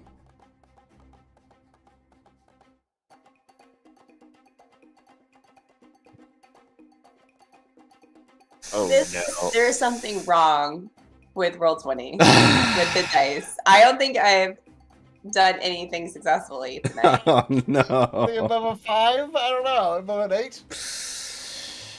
Oh no. Well, the good news is you've stopped bleeding out. Nice.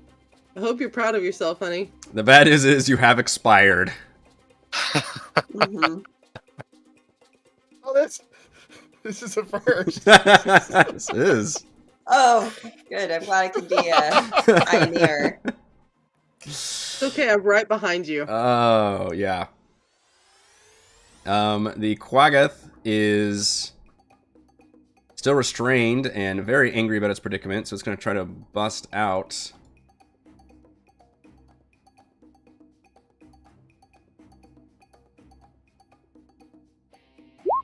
Oh, what the hell? And does. Just it takes its action to do that, but it just breaks out with all of its strength. However, it does look heavily injured.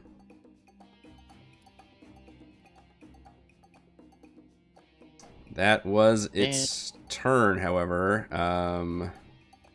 Go to Edmund. This ain't looking good, guys. You still have a chance to stabilize Frey. You've got you and a duergar. What do we have to roll? I think it's a DC 10 medicine check, It's a which DC is just 10 wisdom. medicine. Yeah. All right. Well, that's a little doable. Paul number 7 is not watching. Going to try to I mean, you can just stabilize. convince him. Be like, look, this is what you need to do. Well, he's not watching anyway. Yeah, he's not. DC 10 medicine check. Someone in the chat mentioned the Mind Flayer is gonna finally get his crystal. Oh, shit. Sneak up on her. Runs around. All right, you successfully stabilize Frey. No longer Quickly bleeding stands up out. so no one sees him. Pretend you're still dead. And then number 7 will continue to hack at Nildar. Mm-hmm. Finally. F in the got chat. We're all getting someone F's in the chat for our Yeah, fallen yeah. PC. Or Celeste. Yeah. Yes. Damage is 1d8 plus 2.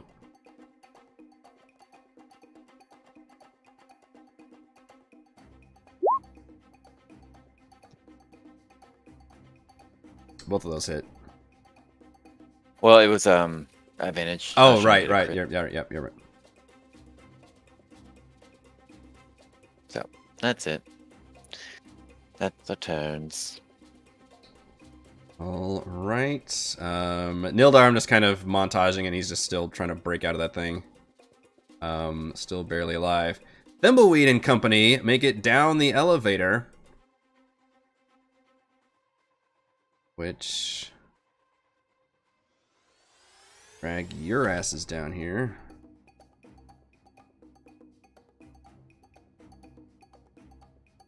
With the reinforcements. Thimbleweed. Charge!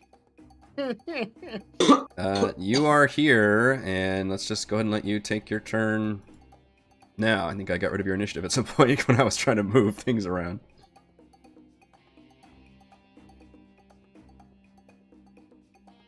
You see doors, lights, and now you see the throne room action.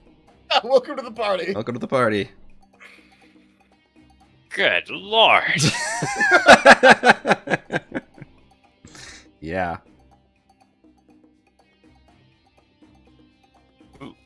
Who is friend and foe? It's kind of hard to say. Great There's a question, giant right fungus now. creature in the corner with a bunch of nasty-looking zombies. There's a big Quaggoth who just ripped out of the Chardolin bands. There's a Goliath you've never seen before stabbing that Quaggoth. Frey is on the ground unconscious. Edmund is still disguised as Prince Dirth very convincingly. Is just stabilized Frey. You see a giant dead warlord of Xardarok. 7's I hacking. don't know if he did Frey any favors by stabilizing her at this point. I don't even see Frey. Oh, that's one the. I barely see Frey. And Edmund, Okay. you see Thimbleweed appear with a number of duergar allies rushing in. They all yell, "For Prince Dirth!" Come, my minions. The battle is almost won. Xardarok Try to has attack been my defeated. minions! Crush my enemies! My brother still stands to oppose us, controlling these fungus things. Mhm. And there's an outsider over there who still needs our help. As he points towards Celeste. Okay. The duergar rush towards the Quaggoth and slice into him, which I can montage that. Thimbleweed, what are you going to do on your turn? I guess I'll attack who they're attacking. Okay. I have no idea. Trying to follow just Edmund's. Just see what the dwarves are doing yeah. and generally do. You only barely recognize Edmund as the disguised prince. I'll pull out old trusty. First short bow attack in a while. Well, I guess you attacked that one duergar out there. And attack for 14. Okay, with the combined might of the duergar and your bow attack, that Quaggoth takes one in the eye and goes down. And when that happens, Nildar finally screams and says, "Surrender! Surrender! Mercy, brother! Mercy!" It is too late for mercy. What good are you? How do I know you won't oppose me in the future when you've regained your strength? Oh. There is no mercy for you. The other duergar look at you approvingly. You're going to have children, and your children will murder me. It's all Shakespeare or something. This is the baby Hitler argument. We can't let you give birth to children. Children for vengeance on my children. Continue to execute my brother. They do so on your command, and it's hilariously brutal as they just fucking stab him inside there. Like, no! Like a Caesar moment, right? Just a bunch Yeah. of guys just with swords. Basically. He tries turning invisible at one point, doesn't matter, 'cause he's got the Chardolin bands all around him. Ah! No! The Goliath's javelin comes out of nowhere. That's Mhm. right. Just one more stab. Yep. And finally, the air appears to be clear, and at some point, Grandalfa herself comes down from the throne room. Says, certainly made a mess of things down here.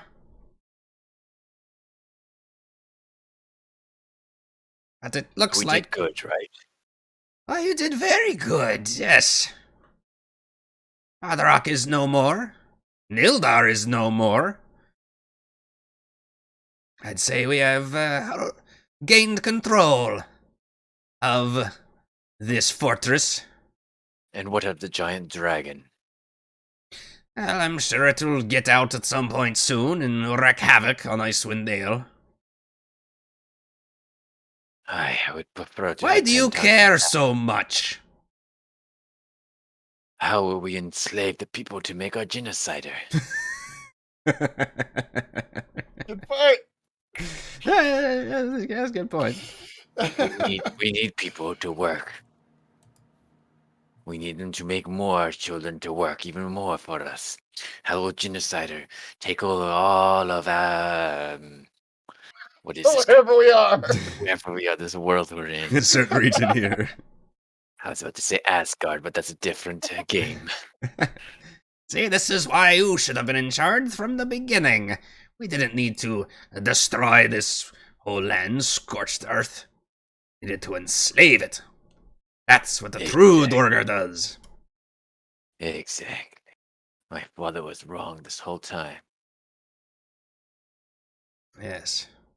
Well, you can help yourself to his Chardolin goodies, and He picks up the gauntlet. Number 7 is still wearing the crown, but he picks up the gauntlet. That guy's dead. mm-hmm. Xardarok is dead. Xardarok 2 is dead. Xardarok 3 is dead. Xardarok 7, you're the one. You've been promoted. I never thought I'd see the day. I was so far in line. She also says, now, Prince Darth, since you care so much about this dragon, perhaps, you need to go, chase after it and leave Sunblight to me. Sorry, it's Sunblight, this fortress? Yes. Okay. If you need to, you can help yourself to the vault. No, there are some choice items in there you might want. Any chance we can bring the dead back? I know we've lost lots of duergar here, but such is war, my boy. Aye, but there's a janitor over there who needs to clean up a lot of blood in here. And I can't dirty myself to do it. As the Myconid gets ready to leave, it looks down at the body of Celeste, and you hear like sadness ring out in its voice. It says, "Oh, this one has fallen. We can raise it to join us." Okay, go ahead. That's no questions. I have no follow-ups. Her, Green light. yeah, her mind will be ascended into our hive, and her body will follow like these ones. Sounds good to me. No motion.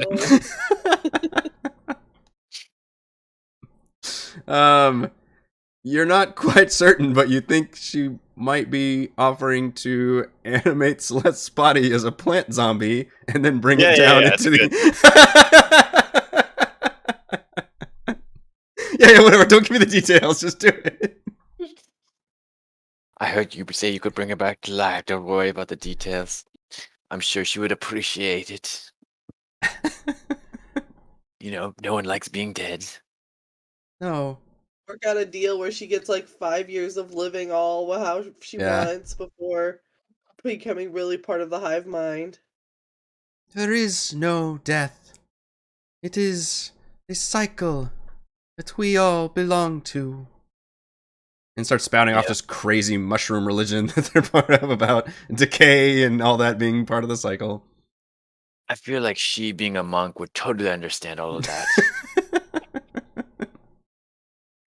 Religion, life, death, coming back, etc. Mm-hmm. Yeah, that's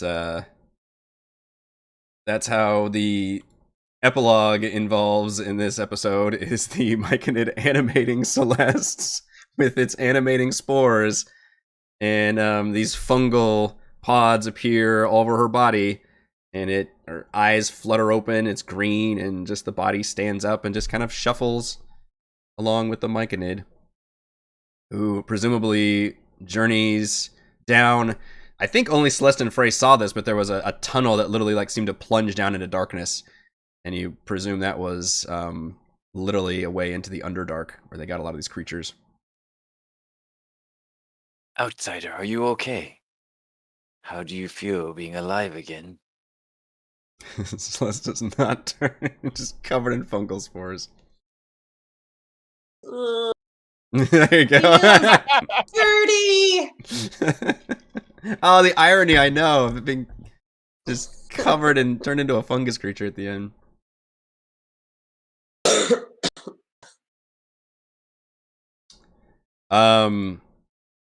Yeah, we can, you guys can help yourself to some loot. Grandalfa just mentions the folk, which, by the way, Edmund, you realize your disguise self is almost run its course in terms of the spell duration. Another spell slot. At some point, Valravn, you can finally join the others. You are way separated, but the area seems to be clear of danger. Okay. So, I was running through endless hallways, guys. Basically. For hours, I was running through hallways. I've made it, folks. Alright, well, if Valravn was there, and I've been holding my tongue this whole time because Valravn wasn't there. At some point, you probably make it towards the end when that's happening, basically. What's happening? When the zombie plant Celeste is leaving with the... That's probably the thing that you see, which has got to be fucking crazy for you. Is you just see this mushroom person leaving down this tunnel with a train of little Quaggoth spore zombies, and then all of a sudden Celeste is one of them, covered in the fungal growth and just shuffling along. Okay. Well, Valravn is at least aware that out in the world, outside of here, there is the ability to raise people, right? Yes. Okay.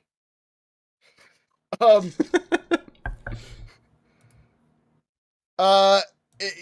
Valravn converse with this spore creature?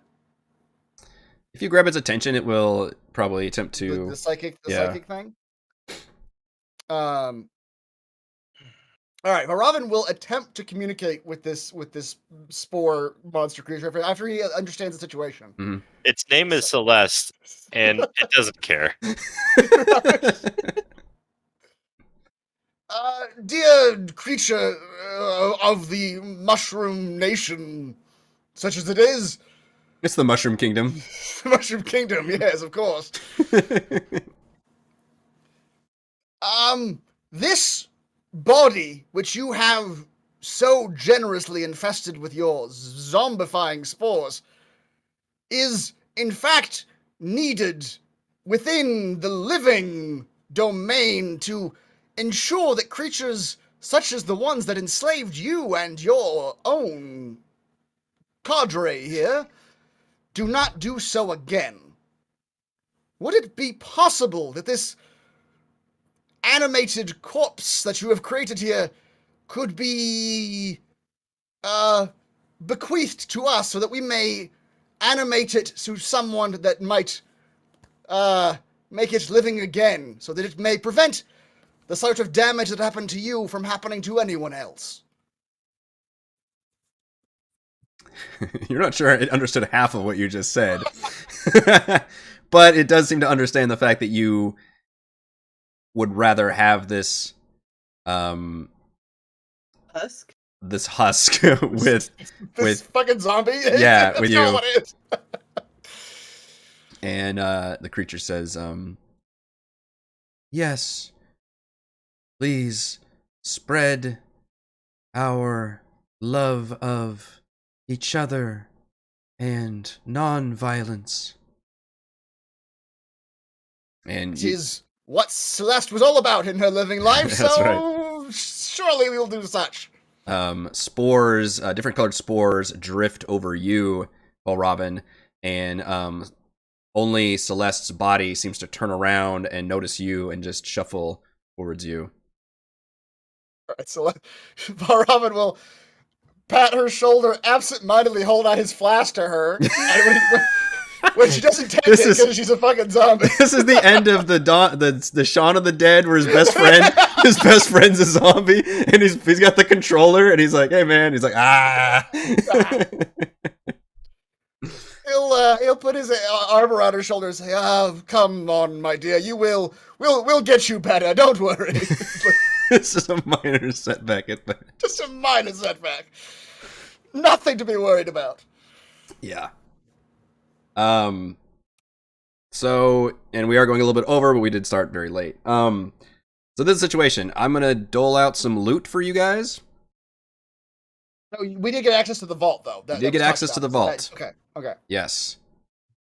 So, We still have a wizard who needs a spell book. you still have a wizard. You do find her spell book, which you could give to her. You also find 2 more items that was stolen from her. Now, you technically could absolutely demand them. From her, you find that she recognizes as her bracers of defense and a wand of magic missiles. She identifies those as the 2 items they took from her and the spellbook. She demands the spellbook back, but she says as payment, as reward for rescuing her, if you guys want to take those other 2, she's willing to give them up. I think that's fair. You also find, start itemizing this shit, 350 gold pieces, a gold 350. a gold mask shaped like a male drow. I don't remember if I'm telling you guys how much things are worth or not. I don't or if it's just leaving it up to you guys to try to figure it out. A silver chalice shaped like a spider and inlaid with 8 obsidian eyes. An amber headdress set Hold with... on. Type that fast. I can copy and paste this for you, I guess. You can do that, yeah. Be the nice thing to do. An amber headdress set with 3... I have the monetary value in there. Oh, well. Amber headdress set with 3 large purple pearls. It looks very expensive. And then you find additional magic items. These all look like they came from the Underdark, by the way. Find a wand of web. And something called a Uwafwi? I don't know how to pronounce this. But essentially a cloak of elven kind that Oh, boy. cannot be exposed to sunlight. And Cannot be exposed to sunlight? well, it says specifically if it's exposed, it loses its magic if exposed to sunlight for 1 hour without interruption. Oh. You find 4. Or no, sorry, you don't find that because you didn't actually kill any of those guys. You could identify the gauntlet, the crown, and Edmund, that mechanical arm you found like 3 sessions ago.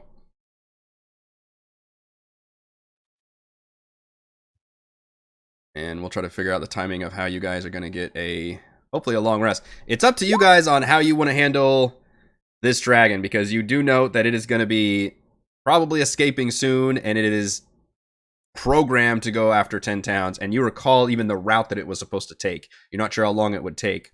You also know that you would have to, you can travel in a covered wagon, so maybe you could try to get, by going on shifts, get some kind of rest schedule up while you're traveling, or do something in that way.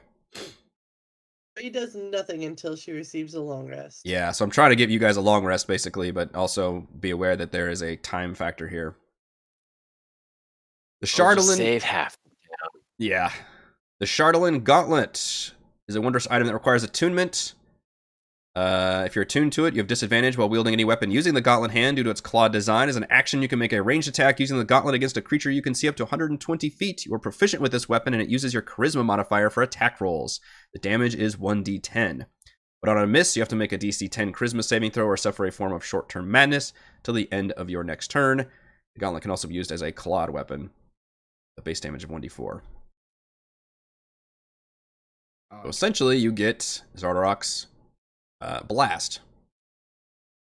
And the crown, you get the Psychic Retribution. Requires attunement.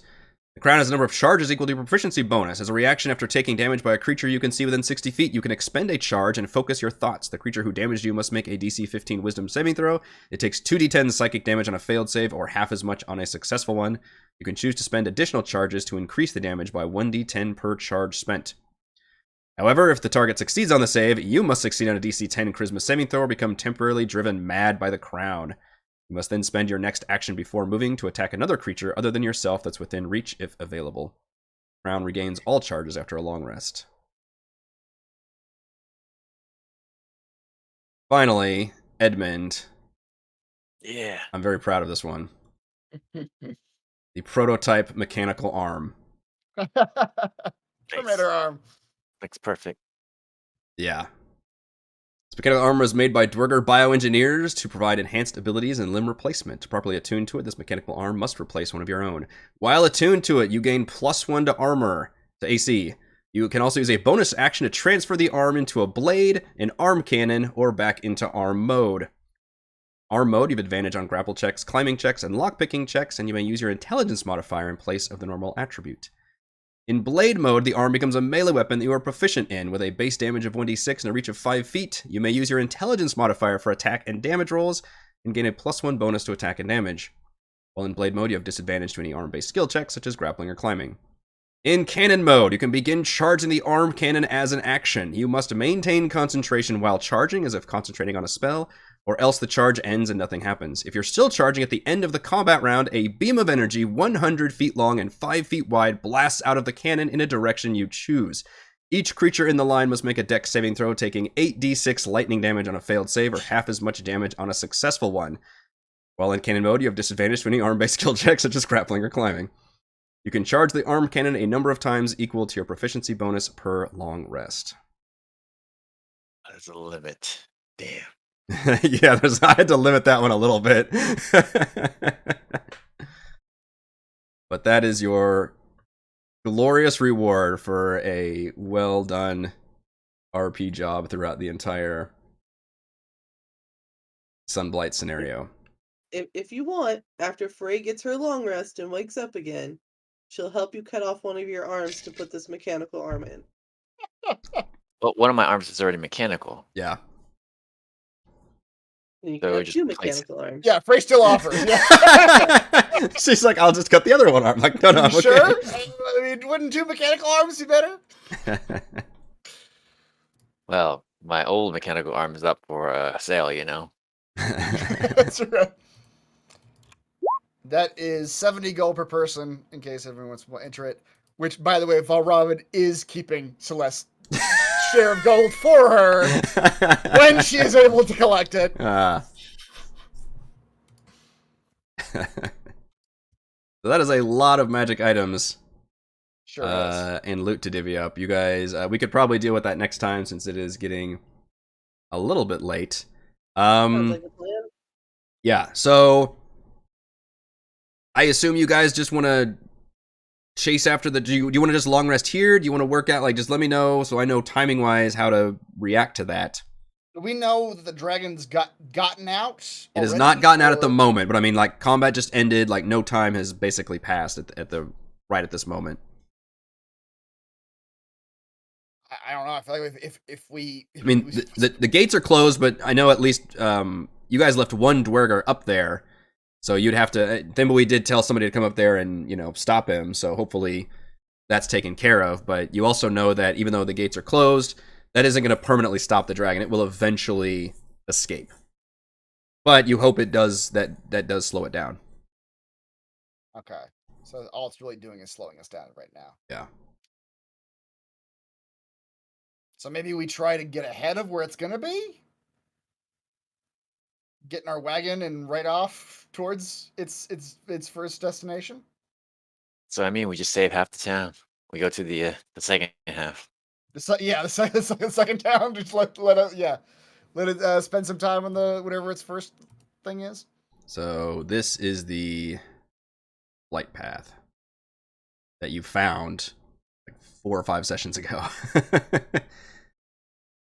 If we just take our wagon and just ride straight for Dugan's hole there, if we get there before the dragon, great. If we don't, then we can just keep riding, I guess. Sounds good.